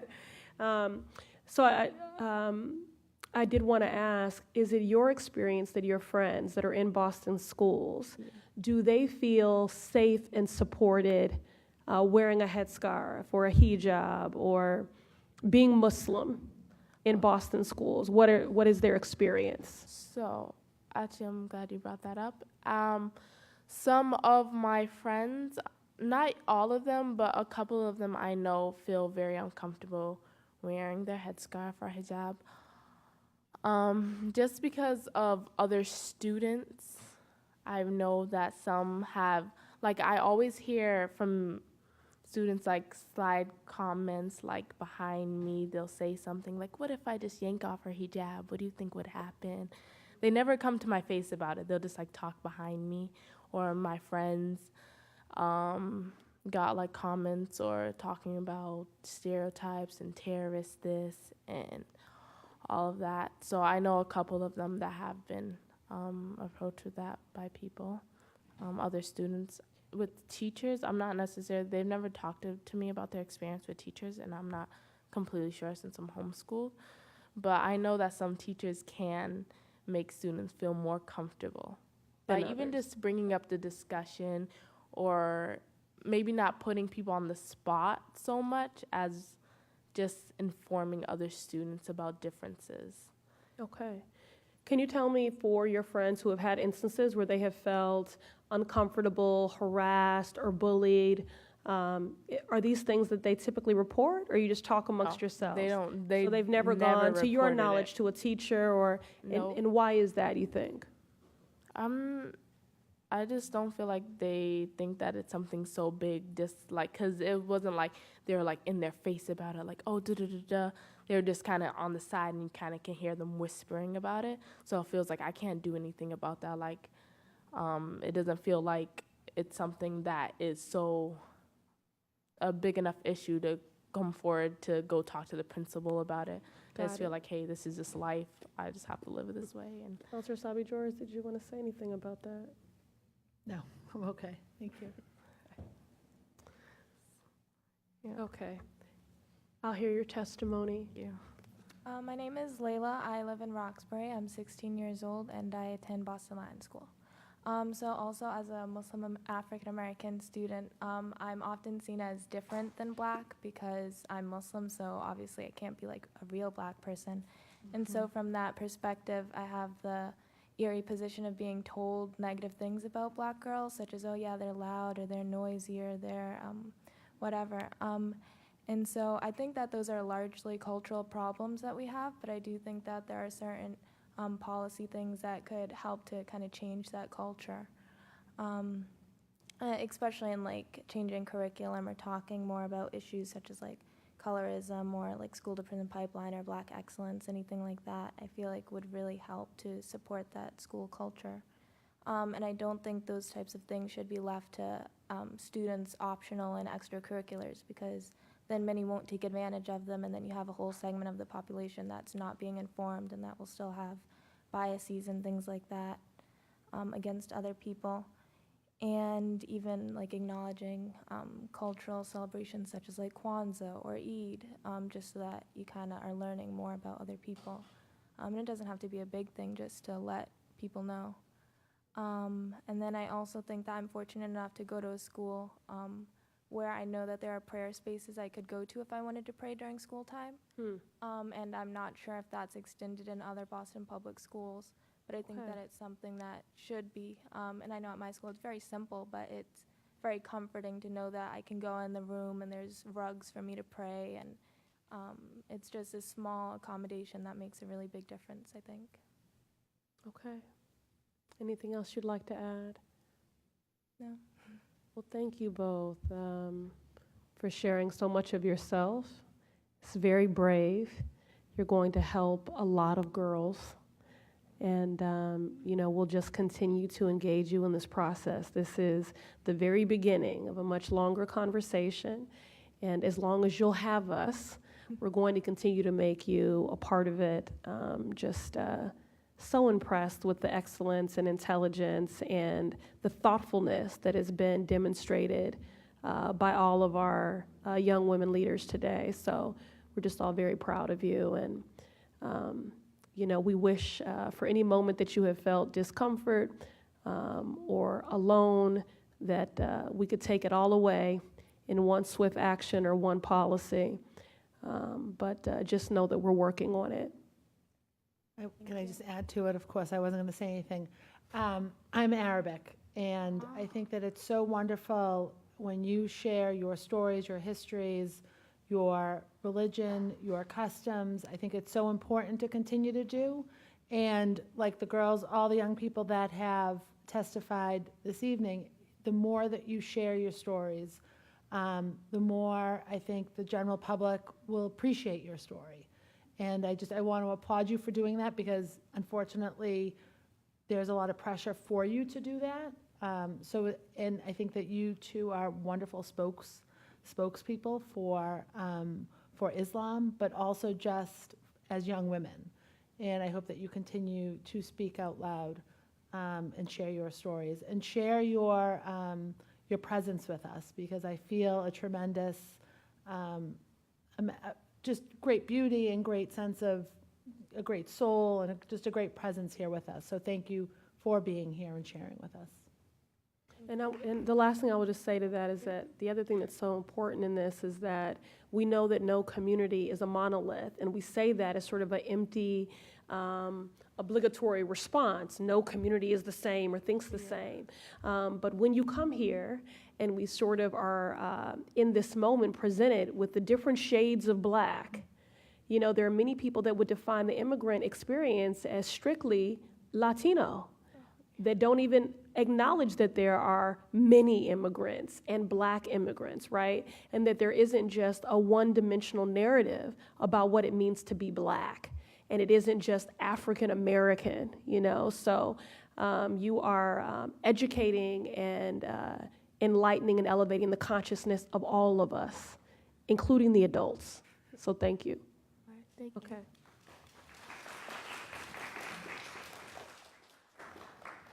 Okay, so now we'll hear from Evelyn and Safani.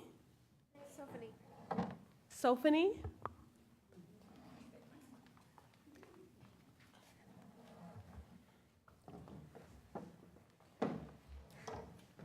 Hi, my name is Evelyn Reyes. I go to the John D. O'Brien School. I live in Roxbury, and I'm here as part of BSAC.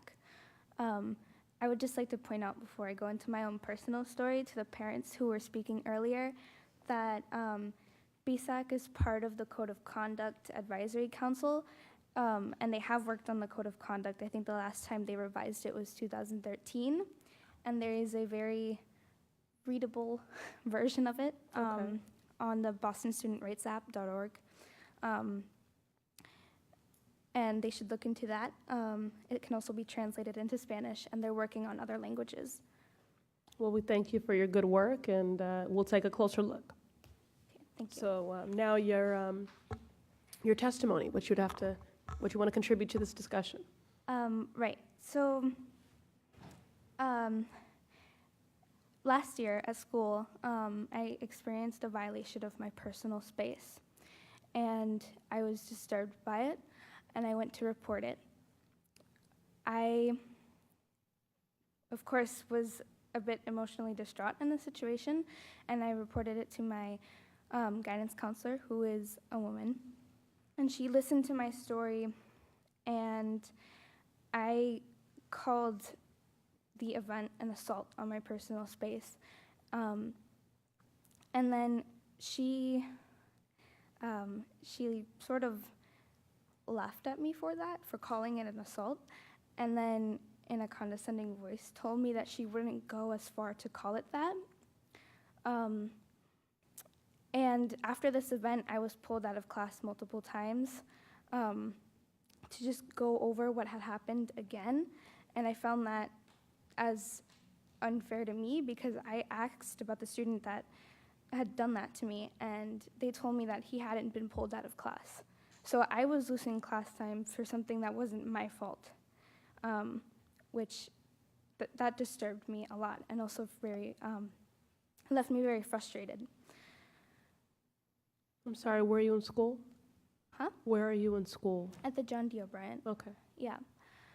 And I know that I must speak for a lot of people, because I know this can't just be happening to me, it happens to a lot of different people, and so I feel the need to speak about it, because I think the way that the school receives these sort of situations and then the way they don't act is wrong, and that there does need to be some action taken when something like this happens, because you want students to feel safe in their own school environment.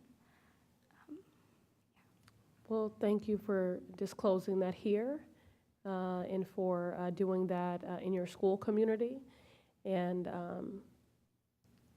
Can certainly see how that can be re-victimizing and re-traumatizing to do it over and over again. But I'm inspired by your strength, and I'm sure you are right that you are not alone in those experiences, but most girls probably just tolerate it and don't speak up because they're afraid or they think it won't make any difference at all. But we have heard you today. We have heard you today, and I want you to know that your bravery will not be discounted or discredited, and we will address it. Okay? Could you offer, prior to that incident or thereafter, were there any moments where you felt safe, supported, or that you were getting the intervention and the support to recover from that experience? Or have you had any experiences outside of that independently where you have felt safe and supported? And could you talk about what that looked like? While that, like after that event had happened, not really, because they told me that they were going to take certain actions, and then that never happened. So after that, I felt that my needs were being pushed aside a bit, and his needs maybe prioritized. But there was a separate event because I had problems with the student prior to that. I see. And in a specific class, I had to sit next to him. And during that class, he verbally attacked me. So I went to that teacher and I told him about it. And he said, okay. And he changed my seat and moved me to a different part of the room and kept checking in with me that week just to make sure that it was like I was okay. So that teacher did make me feel better about that, but otherwise, no. Okay.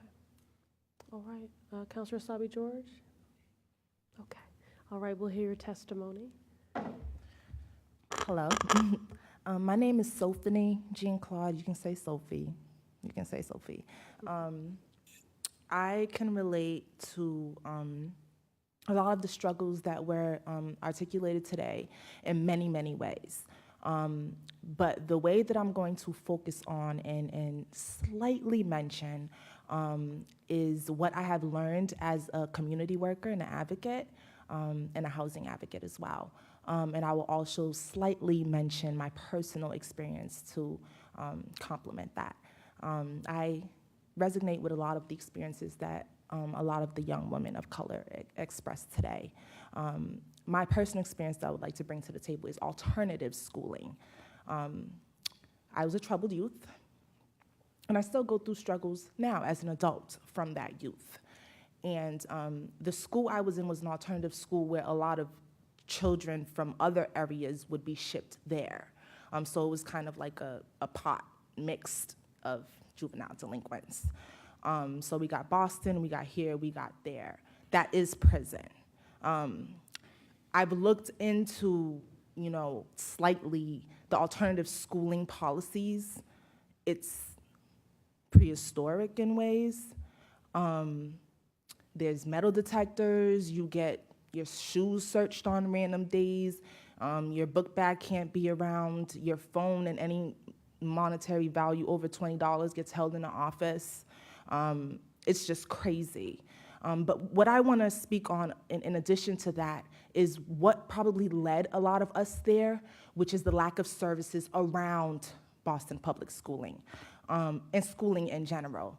I'm currently a mother of a 3-year-old boy. Now, these daycares are transitioning into Boston public school. They're changing all of that around, so there's more legislations, more rules, more this. I'm also a recipient of DTA, so I have to deal with childcare choices as well. So I deal with a lot of the struggles of being a parent and residual trauma from being raised in these public schools and the lack of services around there. Obviously, a lot of these children in these areas are raised by people from other countries. There's a cultural difference there. The lack of cultural liaisons, is that what you would call it? A liaison, or like not a mediator, someone who helps that bridge, that gap. You know what I'm talking about. Is it a liaison? Yes, it is. Okay. Yes, we use them. So the lack of that, when I was going through school, my mother believed that the people in the school were always right due to cultural differences. Like other people mentioned, you know, What are your family's origins? Haiti. Okay. Yes. So don't want to ruffle the feathers. Don't want people coming all up in your business, all of that stuff. Mental health issues, services along those lines. I have been in a lot of populations that I'd rather not discuss. And the cultural differences, being a juvenile delinquent or a mental patient or a trauma victim, whatever you want to call it, it's not even humane when you get down to it. I can say that in many different ways in juvenile incarceration, trauma victims, alternative schooling, and the religious factor. It doesn't coincide. There's no mending there. You in one world and then you're in another world. Imagine the identity crisis that causes to children aside from sexual orientation and et cetera. So I'm bringing this to light right now because as a community advocate, where I'm picking up these families off the street and getting them into shelter, it's so horrible, you know, around these children that are going into school, the struggles that these children are going, you know, leaving their home to and returning to. I feel like there should be a liaison or a department or something specifically for the cultural differences so that if there's a child like myself who was too hyper in school, you know, instead of them being shoved in a timeout corner or reflection like everyone said, there should be someone to come in and evaluate that child based on the culture of the parents. Someone who can explain to the parent, your child is hyper because this part of their brain is not fully developed yet and you need social and emotional nurturing to get them to where you need them. This language is not expressed to parents. My mother was always forced to obey the white people in charge and et cetera, instead of looking into us as people,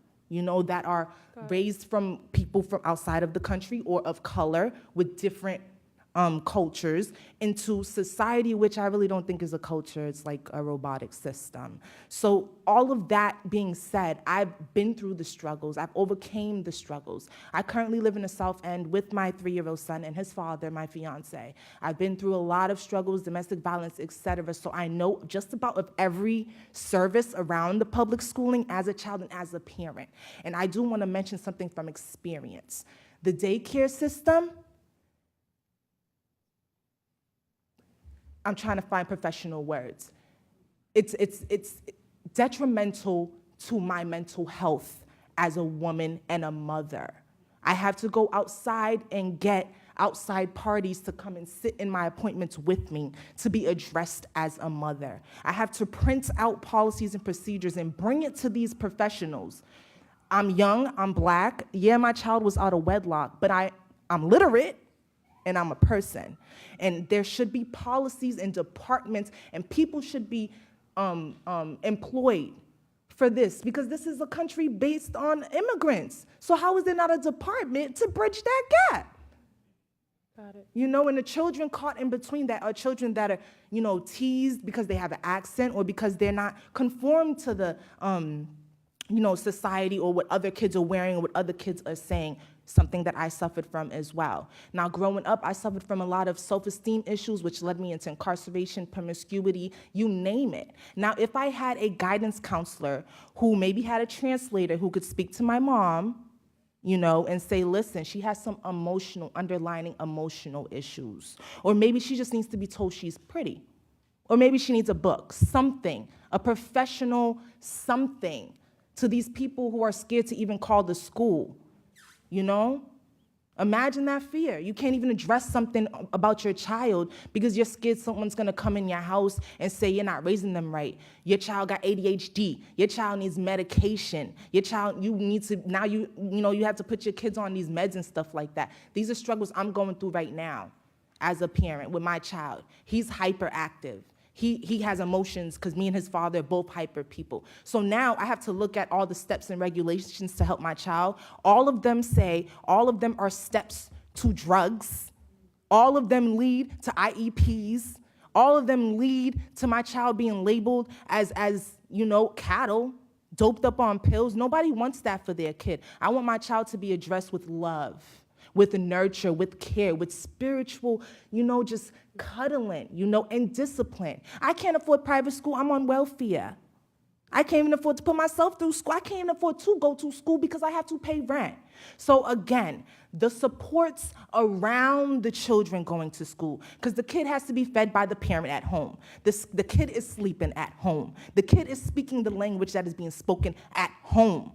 You know what I'm saying? So there should be a department specifically for that. And for there not to be a department specifically for that, as long as this country has been going, is ridiculous. There must be someone asking for it not to be done.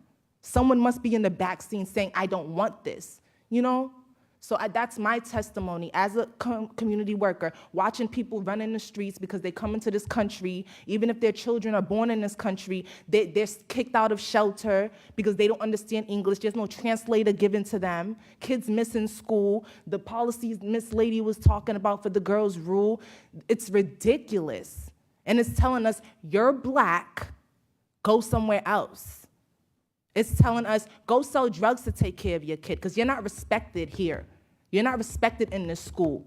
Go to the streets and have the streets raise your kid because we're not raising your kid. That's what I was told growing up. That's the struggles I go through raising my son, crying in bed because the policies and procedures that is supposed to be done for every parent is not done for me. Evaluations are not done quarterly. Conversations are not held professionally. So I hope that you women in power understand where I'm coming from, not only as a juvenile who still has scars that I'm dealing with in therapy because of the lack of liaisons and the cultural differences in school in general. It's wounds that I'm still healing with right now, and we don't need our children having more problems growing up. They already got to work to sleep somewhere, So I just hope that with the power that you ladies have, you understand this, but try to put yourself in our shoes for 1 second in these times, because every year it's worse and worse. Every year it's more and more corporate. You know what I mean? And that is my testimony. Thank you. Well, what's your son's name? Denarius. Well, he's blessed. Thank He's you. very fortunate. Children don't get to choose their parents, but if he could have chosen, I have no doubt he would have chosen you. So, we will have a follow-up hearing with BPS specifically. I know that there is a newcomers department within BPS, which is specifically about aiming to address some of these language and cultural barriers you raised. But again, we know that ultimately an org chart or phone numbers, that there are many exceptions to what we want to be the rule. And so thank you for bringing fully to bear here in this space today the confluence of all your experiences. The one thing I know for sure is that you are a survivor and a fighter. And thank you for the work that you're doing in community and all the families that you are advocating for. And I have no doubt our paths will cross again, and trust that we have heard you and that we aim to every day govern with a level of empathy so that we are putting ourselves in your shoes and that we bring and uplift these stories that you are so bravely sharing, each of you, into the policies that we're developing and into our advocacy. So thank you for rising to the occasion every day, and especially at this moment. Thank you. Thank you.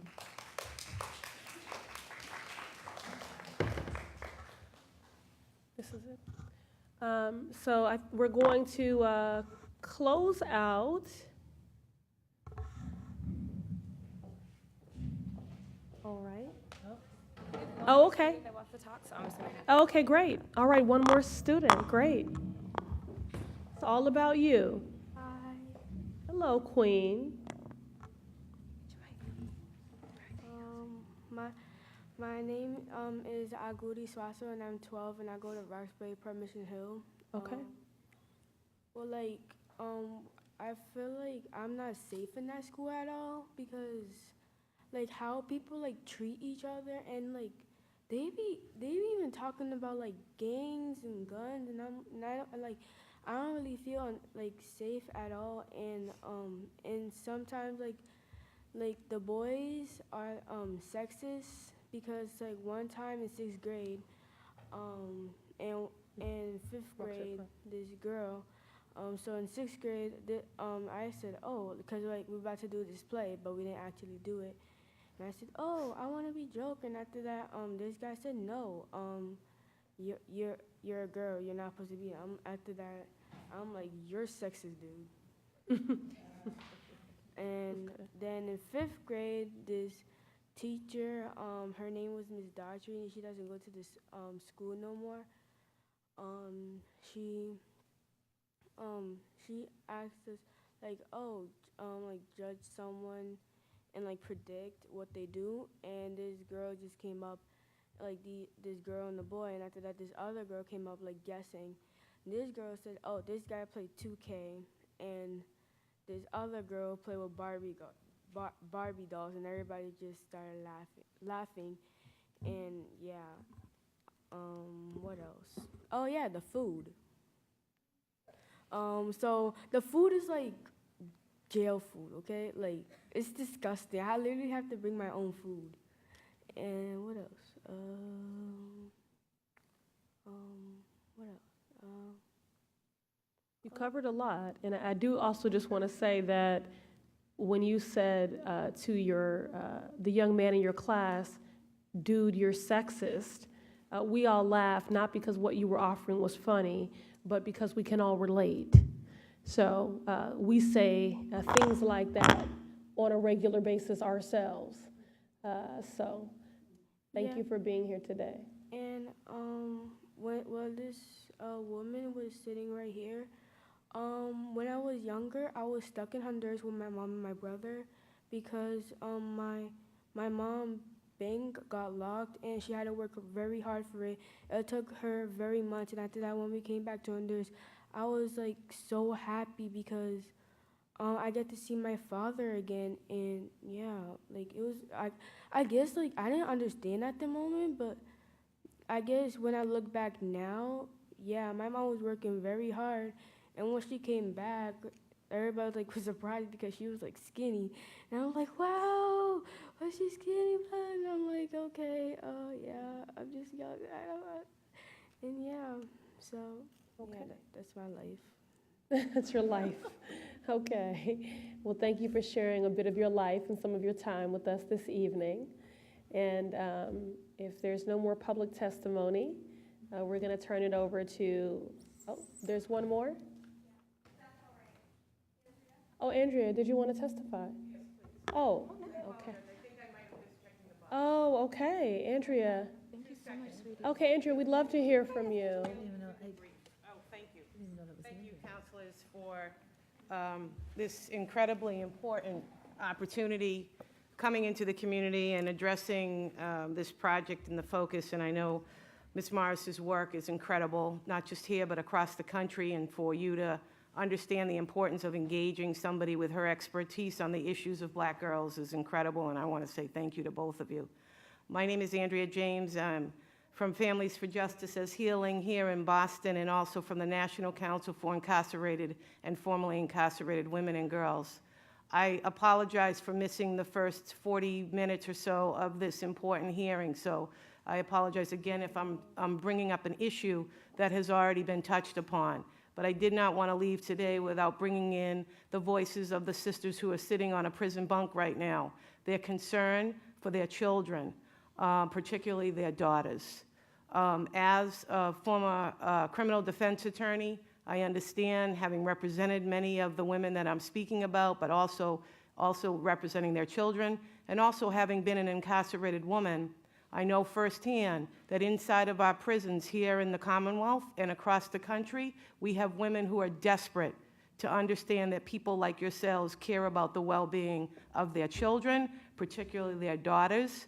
65% of children who are currently engaged with the system and are held in our juvenile facilities across this country, including here in the Commonwealth, have one or two parents who are incarcerated. That's right. We are currently addressing this through Families for Justice as Healing, as having drafted the primary caretaker bill to create alternatives to incarceration to hopefully stop the flow, particularly of mothers, into prison, because our daughters are targeted for trafficking and so much more when we are separated and incarcerated from them. And we're better than this, we're smarter than this, and we can create better alternatives.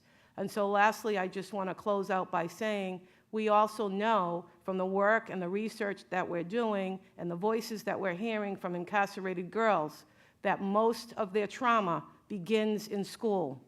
And that is a crime in itself. That many of the problems that the girls who are currently engaged in the juvenile system are dealing with actually have gone unaddressed by school officials who should have understood to know that if something is going wrong with this girl, that they need to investigate what's happening.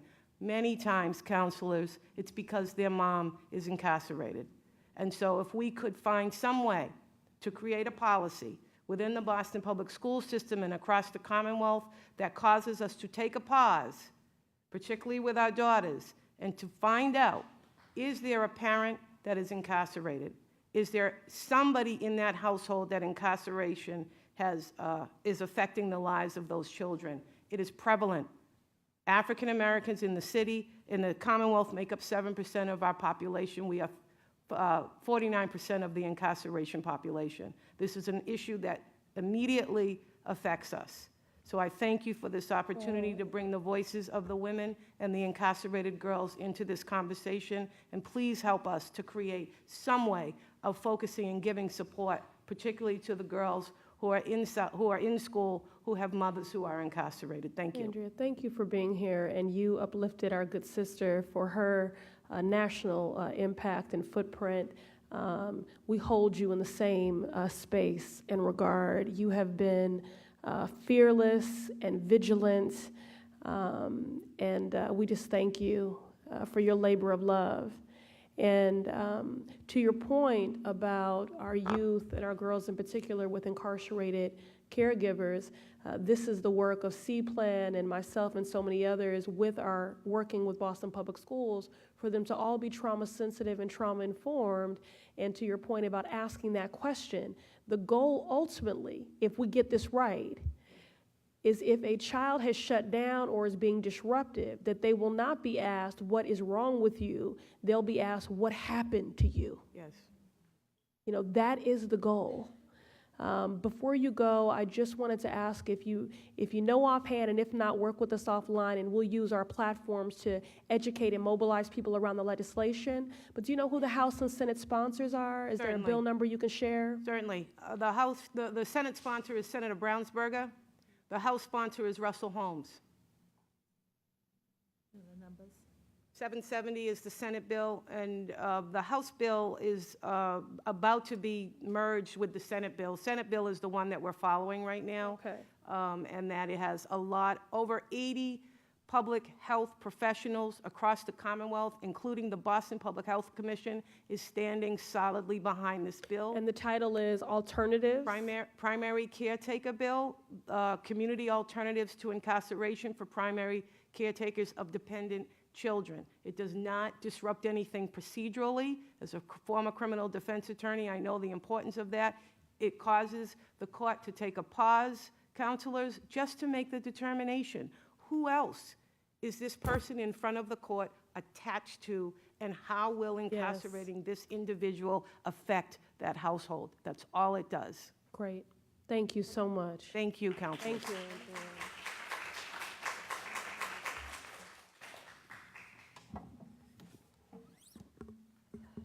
And let us know how we can get one of those T-shirts, okay? All right. Okay, very good. Okay. All right, and so there'll be no more public testimony. We want to thank everyone for your participation this evening. And now we'll get to the capstone of this and hear directly from the National Black Women's Justice Institute, our partners in this endeavor. Good evening. I'm so excited to be here. My name is Aisha Yusuf. I'm the Senior Education Policy Fellow of the National Black Women's Justice Institute. And yes, I am the former intern of Counselor Ayanna Pressley, I think, when she first got into office. So shout out over here. I too have prepared comments, which I will give, but I do want to kind of shoot from the hip really fast.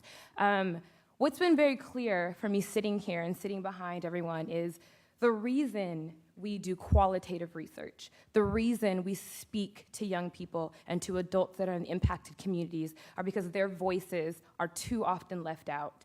The young women that sat up here today, the parents who sat up here today, the advocates who sat up here today, their voices are too often left out of the policies that we create, the statistics we talk about, and the numbers that we state. And so this is why we do it.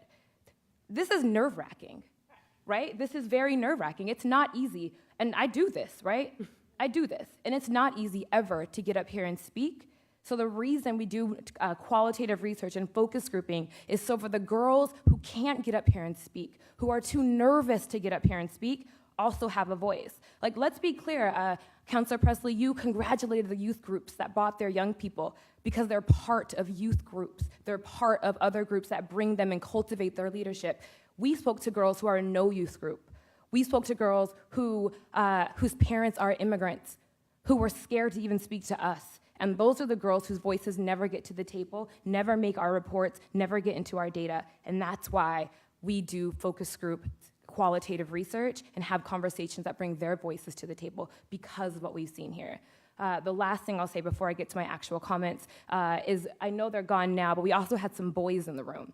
Yeah. And I think that's so important because too often when we sit in conversations about women and girls, it's just a whole bunch of women and girls, right? And we never bring men and boys to the table to hear and to listen to what our experiences are, to what young people experience at the hands of them, at the hands of other men, and how they can be allies and advocates. So whoever brought the young boys, I really appreciate that because they too need to be here and to listen. That's right. Thank you. So now I'll get to what I actually wrote. You sure? That was awesome right there.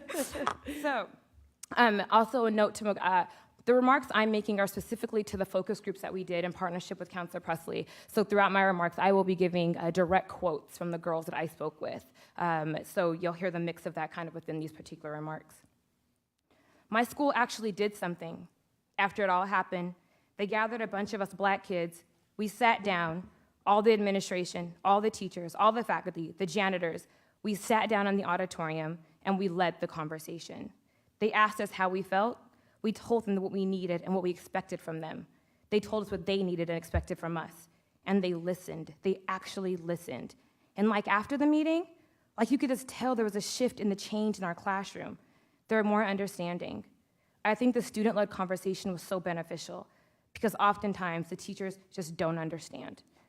That was a quote from a Black Dominican girl attending high school in Boston. So again, I'm from the National Black Women's Justice Institute. This past summer, we focus grouped over 100 girls of color that live in Boston. We, in partnership with Councilor Ayanna Presley's office and with the help of community groups, parents, and advocates, we spoke to the girls, to school personnel, and to parents. The girls ranged in age from 9 to 18. Most of the girls identified as Black, Afro-Latina, and Latina. This included girls that identified as African American, Haitian, Trinidadian, Nigerian, Somalian, Cape Verdean, Caribbean, Dominican, and Puerto Rican. The girls identified across religious and socioeconomic backgrounds, including Christian, Muslim, hijab-wearing Muslims, Hindu, Catholic, and others.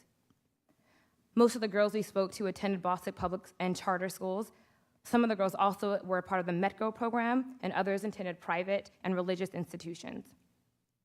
There's a quote I like to use when I speak about why we gather qualitative information. Until the lion has its own historian, the story of the hunt will always glorify the hunter.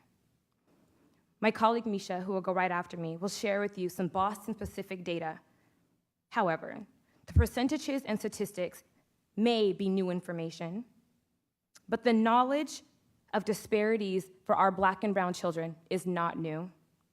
The knowledge of what's happening to our brown and Black girls in schools is not new information. We wanted to gather the girls and their families to tell their stories and put them at the center of the conversation so they can tell us what they see, feel, and know to be true. We aim to put a face with statistics, to put an experience with a number, and put feelings with percentages. Yeah, We got into a brawl or whatever, me and this white girl. I mean, she started it, but whatever. We both got into a fight. She got suspended for 2 weeks, and I got expelled. We were both fighting. Why did I get expelled and she didn't? Like, I got suspended for skipping detention. Then I got suspended for talking back to my teacher. I guess I get suspended for anything. I need teachers and administration, like, who understand I cannot help I have thick thighs and a big butt. Like, I can't help it. That is literally just how I was made. And I need teachers to know that. I need nurses to understand sometimes I don't know when my period is coming. I'm in 9th grade. Sometimes it comes and I'm not prepared. So no, I can't always cover my body like you want us to, like you want me to. It just looks like that. And sometimes I just don't have $1 for a tampon or a pad. Too often, our intent of creating policy does not reflect the impact it has on girls. During these focus groups, we spoke with girls from high and low socioeconomic standing. We spoke with girls that went to well-funded schools and girls that went to schools that were in need of funding and resources. Yet, many of their experiences were similar. Whether the girls received differential treatment or witnessed it, they could all call it out. I'm Muslim. I wear a hijab. So at school, they don't even think I'm black, but I am. Sometimes teachers will say, well, you aren't like those other black girls. And I want to say, but I'm black. Why are you telling me this? Another girl said, we're always in trouble for being loud. Once you get past quiet, you're loud. Well, if you're black. But if you're white, you can rise up. You can rise up. When we asked girls, what are some of the major things they get in trouble for at school, they all said dress code. They said they understand the school wants them to look presentable, but they said the definition of presentable changed depending on who they were and what they looked like. Some training needs to happen with boys, or like how to conduct themselves. You tell me to have shorts to my knees, for what? But no matter how you spin the argument, it's women distracting men. It's my body distracting boys. Like, what did you come to school to objectify me? How about they focus on the boys and not what I'm wearing? Another girl said, I'm black, so my natural hair is big and curly. I wore it out once and was told to go to the principal's office to tie it down because it was distracting other students. That was the last time I did that. I was really embarrassed. I wanted to shave my head, but my mom wouldn't let me. I don't know, it depends. First, they'll give you a big, ugly shirt to cover up, or they'll call your parents to come bring you something. But if it's like something to do with your hair or your skirt's too short, you have to leave school for the day, which I think is dumb, because it's like you're telling us that our clothes are more important than our education. We as adults have to ask ourselves, why do certain rules exist? Why do they target? Who do they target? And what do the rules communicate to our youth? What are we trying to accomplish? And do the rules meet those needs? Or do we need to reevaluate what we're talking about and implementing and talking to our girls about? This is not just about dress code or codes of conduct, but what else are we communicating to our girls at school? One girl said, when I walk into school, first I have to go through metal detectors, then I have to worry about what I'm wearing. It's ridiculous. I'm just trying to get an A in algebra. We're supposed to be getting an education, not walking into prison, said another girl. In many Boston schools, they have law enforcement officers on campus, often referred to as resource officers or peace officers.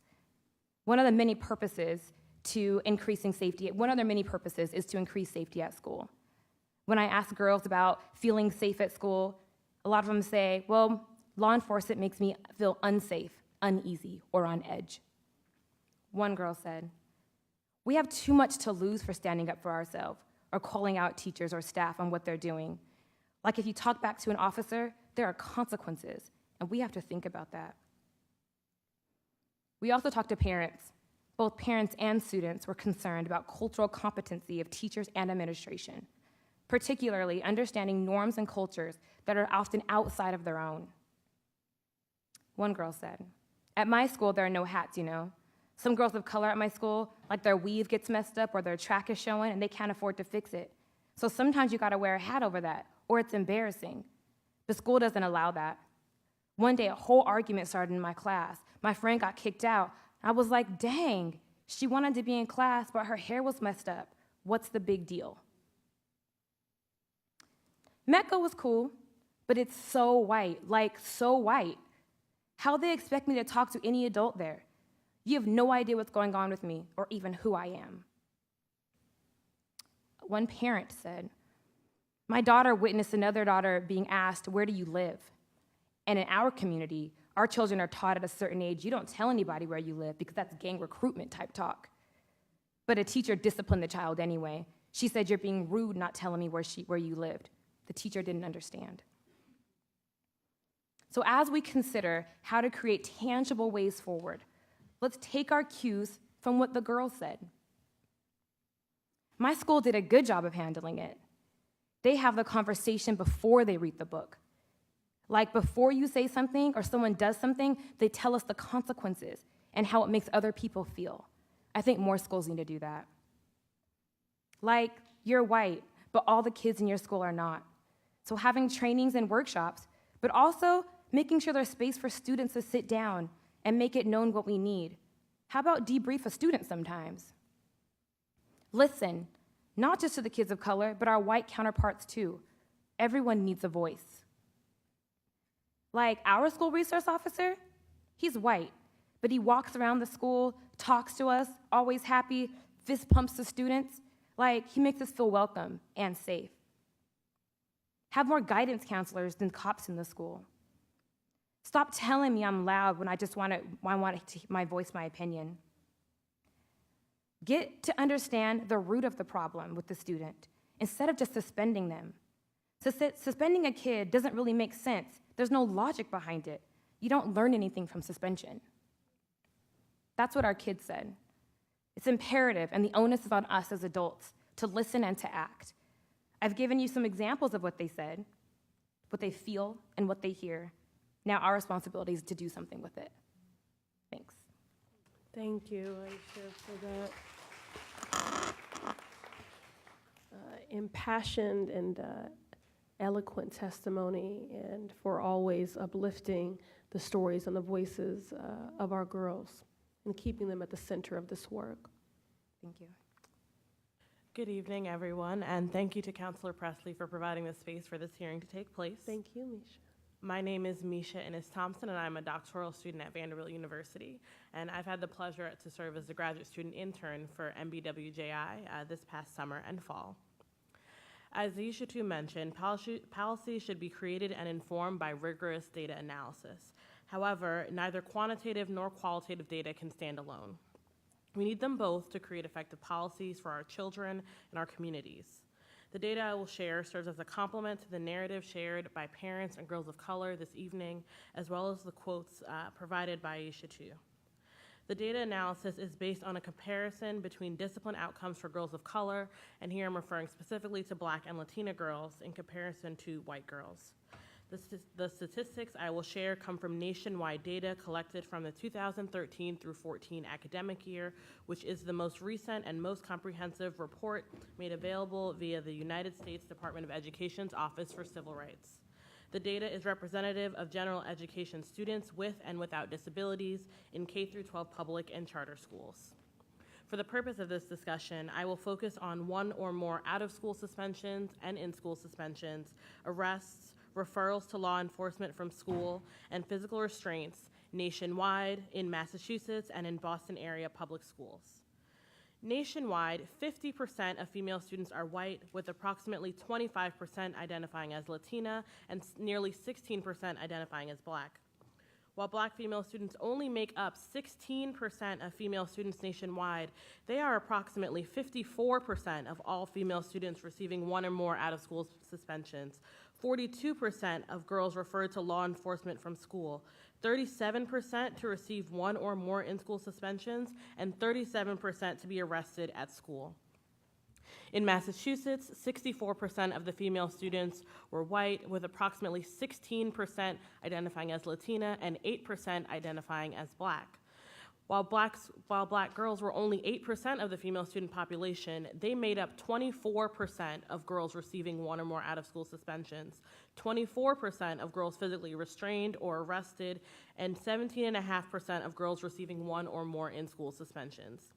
Said another way, given the proportion of black girls in comparison to the number of them that were disciplined, black girls were 10 times more likely to receive one or more in-school suspensions, over 5 times more likely to receive one or more out-of-school suspensions, over 5 times more likely to be arrested, and 4 times more likely to be physically restrained than white girls. Latina girls made up 16% of female students, but represented 37.5% of girls arrested, 26% of girls that were physically restrained, and 24% of girls who received one or more out-of-school suspensions. Latina students were 4 times more likely to receive one or more out-of-school suspensions or be arrested, and over twice as likely to receive one or more in-school suspensions or be physically restrained than white girls. Now, let's bring it closer to home. I've done analysis focusing on schools in the greater Boston area, including BPS and charter school districts. As you know, Boston has a diverse student population. In fact, Boston has more students of color than white students, which you can also see on the screen. Black and Latina girls make up the majority of female students in Boston area schools. 40% of the female students were Latina, 37% of the female students were black, and 12.5% were white. While black girls made up 37% of all girls in school, they were 77% of all girls arrested, 62% of girls receiving one or more out-of-school suspensions, and 56% of girls receiving one or more in-school suspensions. In other words, black girls were over 5 times more likely to be arrested, 5 times more likely to receive one or more out-of-school suspensions, and 4 times more likely to receive one or more in-school suspensions than white girls. While Latina students made up 40% of all girls in schools, they were twice as likely as white girls to receive one or more out-of-school or in-school suspensions. This data reveals that black and Latina girls are disproportionately facing disciplinary practices at the national, state, and local levels. This national, state, and local data will be made available to the council as well as the public for reference. Thank you. Thank you. Councilor Presley will return shortly. Is there anything else you wanted to add to that, Aisha? Nope, I just need to give Dr. Morris's comments. Please. So, as we all know, Dr. Morris was not able to make it. However, she is watching virtually. Well, she was a few minutes ago. She said the feed was going out, so hopefully she's still here. Either way, she sent me with her remarks and her comments, and I'll give those on behalf of her. I know she would have liked to speak to what was happening in the room here today, and if she can come at a later date, I know she will do that. So I'm going to read pretty verbatim what she has given me to honor her words, her voice, and her spirit. So, good evening, distinguished members of Boston Council, and thank you, Councilor Presley, for this invitation to share my thoughts regarding how our nation's learning spaces, particularly those in Boston communities, may become more responsive to the needs of girls of color. First, I would like to state my deepest apologies that I'm not able to deliver these remarks, and as you know, my family's experienced a medical emergency, and I needed to return home. Thank you for the opportunity to have these remarks read in my absence by my colleague Aisha Yusuf, and I will submit these comments as testimony. The National Black Women's Justice Institute, or NBWJI, focuses on reducing racial and gender disparities across the justice continuum, affecting cisgender, transgender Black women, girls, and their families. By conducting research, providing technical assistance, engaging in public education, promoting civic engagement, and advocating for informed and effective policies. On behalf of NBWJI, I am pleased to partner with Councilor Ayanna Presley and the Boston City Council to provide this foundational session on improving the school discipline outcomes for girls of color. As has been shared this evening, school discipline data and the narratives of girls of color reveal a complicated educational experience that is often influenced by structural and individual biases that render girls vulnerable to differential treatment that discourages school participation and in some instances leads to completely leaving school. Across the nation, Black and Latina girls disproportionately experience what I call school to confinement pathways, or policies, practices, and the prevailing consciousness that lead girls into contact with the juvenile court or criminal system. These pathways may include chronic citations to appear before a disciplinary board or juvenile court, school-based referrals to law enforcement or non-criminal offenses, or arrests made directly on school campus. They may also include actions that remove girls from school or learning in ways that render them vulnerable to participation in underground economies and future contact with the juvenile legal system. First, it's important to note that at NBWJI, we believe in the promise of education and its role in preparing young people to be effective members of society and effective and productive members of society. We also believe that no child is disposable and that all children can learn. These are important foundations for this discussion.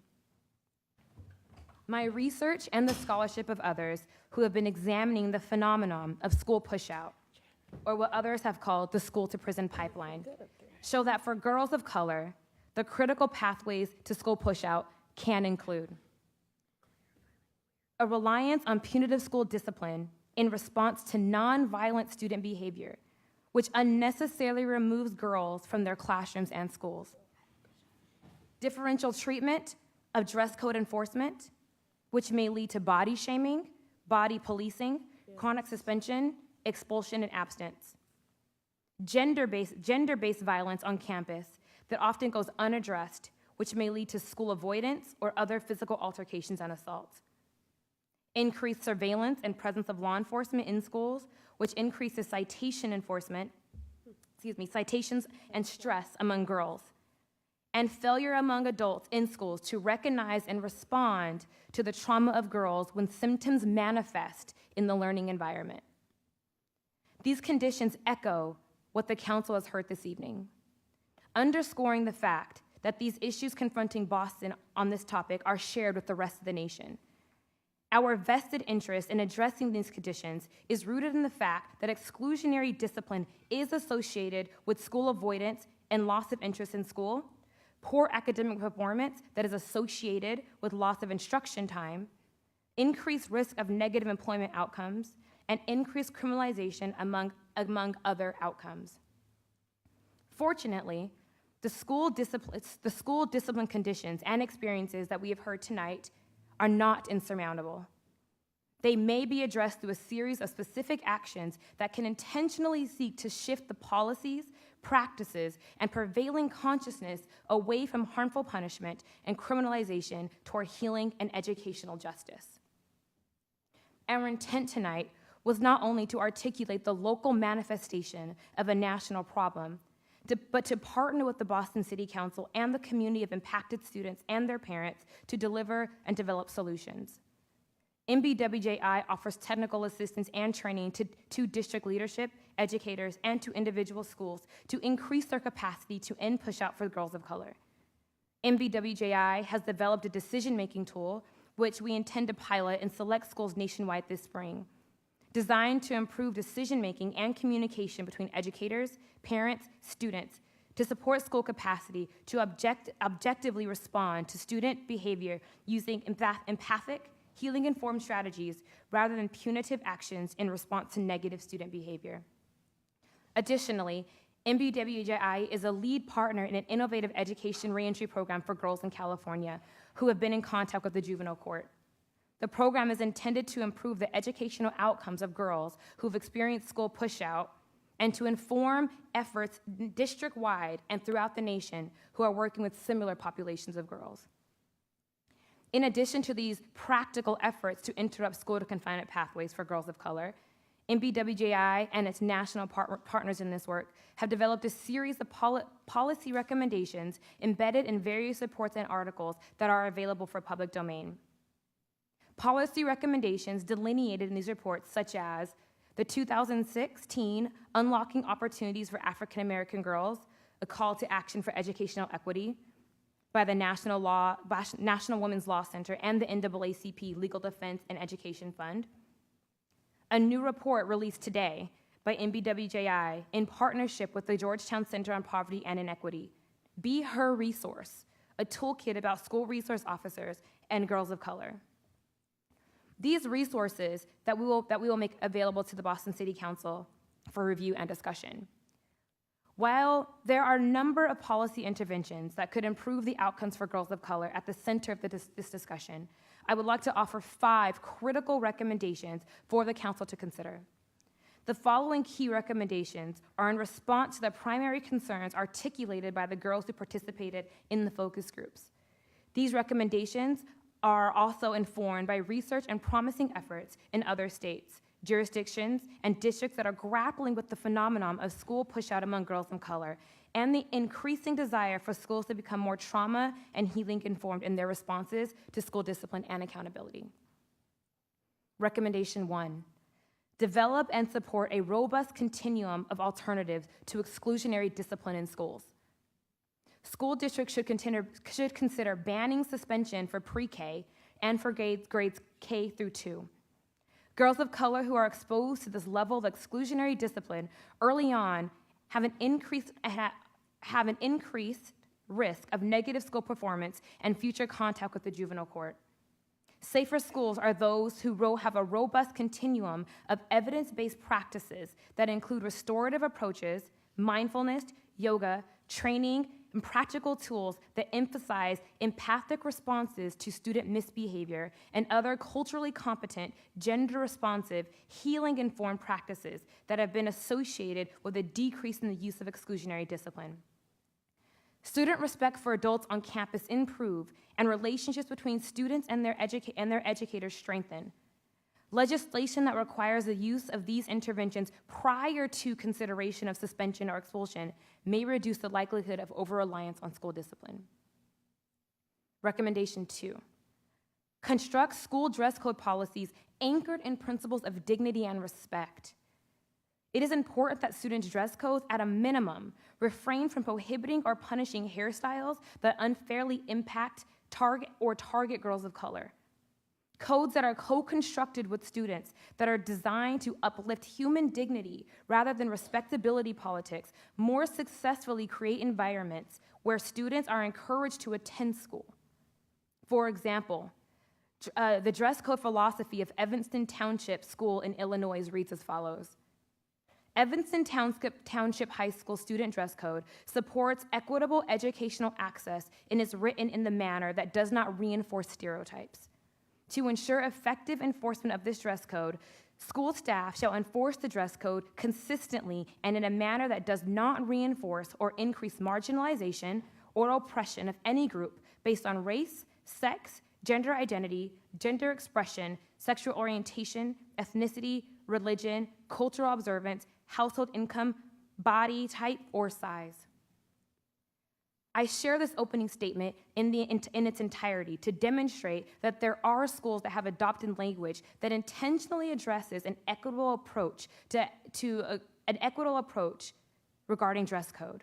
This statement and full dress code, which we make available to the council as well, is an example how districts can apply an anti-oppression rubric to dress code, such that those responsible for implementing them are compelled to resist doing so with bias, intentionally and unconsciously. Recommendation 3, develop or review district-wide equity policies that include a robust articulation of gender equity and student-focused response to sexual assault. In focus groups, participants routinely refer to experiencing sexual assault on campus without recourse. The National Women's Law Center Toolkit on Girls of Color and School Pushout, entitled Let Her Learn, another resource we'll make available in English and in Spanish, roots itself in Title IX, which protects students based on race, color, county of origin, sex, gender, and disability. Other advocacy groups have done the same thing, including in the Bay Area. The Alliance for Girls in California, which developed a student-driven policy platform to stop sexual harassment, which includes prioritizing survivors' emotional and psychological health, ensuring that survivors' voices are included in the resolution of the complaint, and that the restorative approaches are considered in both of them to repair harm. School districts that develop platforms which reflect an intersectional analysis of equity and which include trauma and healing-informed strategies to uplift protections associated with students' rights to learn in environments free from harassment are safer. Recommendation 4, review school policing agreements and invest in school counselors. In Be Her Resource, the toolkit released today by NBWJI and the Georgetown Center on Poverty and Inequity, we found that nationwide school resource officers do not receive specific training to support the capacity to engage effectively with girls of color. Among the immediate recommendations that apply to the concerns of students who informed the hearing are as follows. Clearly restrict law enforcement roles and responsibilities in formal agreements with schools. In this research, officers agreed that a clearly articulated, well-defined MOU reduces confusion. Develop incident protocols and decision-making instruments for SROs. Require training for SROs on children and adolescent mental health that can improve interpretation of and responses to the behavior of girls of color by accounting for their layers of identity, including their race, ethnicity, gender identity, and sexual orientation. Train educators on the limits of SRO activity and how to effectively handle disciplinary issues without police involvement. Please see the full report for recommendations. And lastly, recommendation 5, invest in diversifying the teaching profession. Nationwide, people of color are underrepresented in the teaching profession.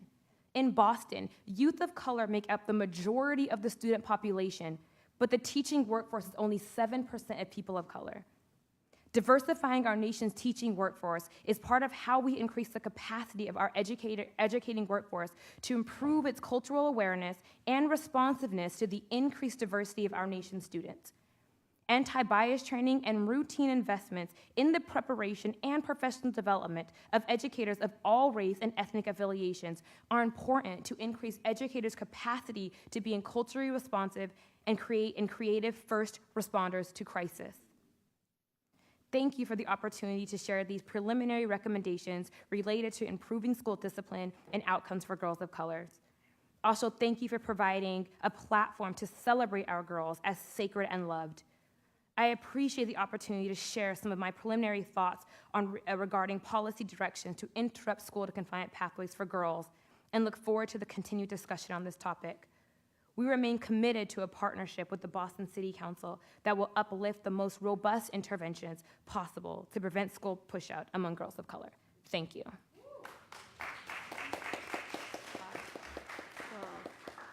Well, that was sobering. It offered great enlightenment as well as, to use the word again, sobering confirmation. So it confirms some theories we already had, some testimonies we've already heard, but also enlightened us to some variables within school climate that are contributing to this that I'll just say for me that I had not considered. So I thank you for your comprehensive data mining and the presentation of it. We look forward to reading the report that you referenced. We also ask that you would make arrangements to get us a copy of your official testimony so that we can disseminate that. Again, I want to remind everyone, if you did not sign in and provide us with an email address, you will be missing out. I need to just ask everyone in this moment to, one, give yourself a big hand clap because we made history today. You know, a hearing like this, they're checking right now to see if it's ever happened in any municipality, but at the very least, we know it has never happened in the city of Boston. And so we made history together this evening. And so I want to thank you all for your participation in that. I did want to ask one question before we move, and that is, all of the data that you've provided here, what are the sources of that? So is that the focus groups solely? Was there other resources and efforts that were engaged to provide this comprehensive data report and analysis? So both and. So Amisha, she provided data that was actually mined from, you can actually speak, you can tell where it is. So the data comes from the Department of the Department of Education, the U.S. Department of Education, their Office for Civil Rights. Okay. They have publicly available data, the Civil Rights Data Collection from the 2013-14 academic year. Okay, great. So What I'll add to Misha is actually, so the data that we have made available printed and has also been on the slide that Misha gave is actually data that we analyzed and NBWJI analyzed. The Department of Education has not analyzed 2013, 2014 data. Okay. So you will have it. You may be the only folks that may have this data because it hasn't been analyzed on a national level. We Okay. just received the raw data from that. Well, we just want to make sure when we leave here as ambassadors for Yes. these reforms and this agenda, that when we are citing things, that it is substantiated. So we want to do the work justice. Yes. So I thank you for answering that question and for making this data available. Yeah, I don't know how you disseminate information to your constituency, but we will provide whatever you need in Okay, terms great. of the quantitative data. I did speak a lot to the qualitative data, which will be provided in a comprehensive policy here that will come out in conjunction with your office later this year as we work together. So. And maybe we'll do a more formalized rollout around that. Okay. I did want to also just remind everyone in that this was a listening-only hearing, and so many of the agencies and departments and districts and administrators that were referenced abstractly will have the opportunity to hear their response to a lot of what was shared this evening, or to all of it, we hope, in October. We don't have a date for that as of yet, but again, we thank BPS for being represented here this evening and for staying the entire time, for actively listening, and we look forward to getting a date set for our hearing in October with school personnel. And then I wanted to thank my talented and dedicated team. I call them the A-team. Jessica Taubner, Chelsea Cartwright. I want to thank Dr. Morris. I want to thank Aisha. I want to thank Misha. Just thank you for your leadership in this space. Thank you for partnering with us in this endeavor. This is the first of many steps to come. I thank you for being so prescriptive and instructive, and for those instructions having been formidably shaped by the stories and the recommendations of our girls. I want to thank Central staff for hanging out with us here this evening, making sure folks could follow us remotely. And then finally, in the words of our sister scholar, Dr. Monique Morris, if you would all participate in a caller response and say that our girls are what? Sacred and loved. I didn't believe that. That our girls are what? Sacred and loved. All right, and we will officially adjourn. Thank you.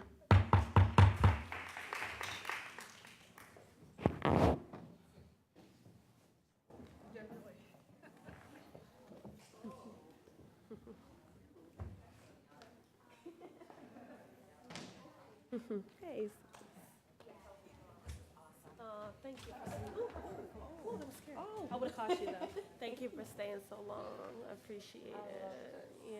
Thank you for having me. Thank you. Because a lot of this, we still go through at work. It just transitions from school to work to the hospital. So yeah, it's important. It's tough stuff to hear. Yeah. But we're blessed that we're in a position to actually influence it. Yes, for sure. Thank you for having it again. Yeah, and let us know on the follow-up if there are some legislative things we want to pursue together. Yeah. So with Councilor Campbell giving her chairmanship, and Councilor Sabi George, we can suspend the rules and do some things together. So if we want to do a resolution on Andrea James's legislation, or pursuing this MOU around school police. So there's a lot of ways to go. Okay. And so I look forward to ways that we can do it together. For sure, me Okay? too. All right. All right, see you later. Thank you again. All right. Hello. Oh, thank you for being here. And you were here so early. I'm glad. Oh, this is beautiful. Is this for me? Oh my goodness. Oh, this is beautiful. So you do this work. Okay, great.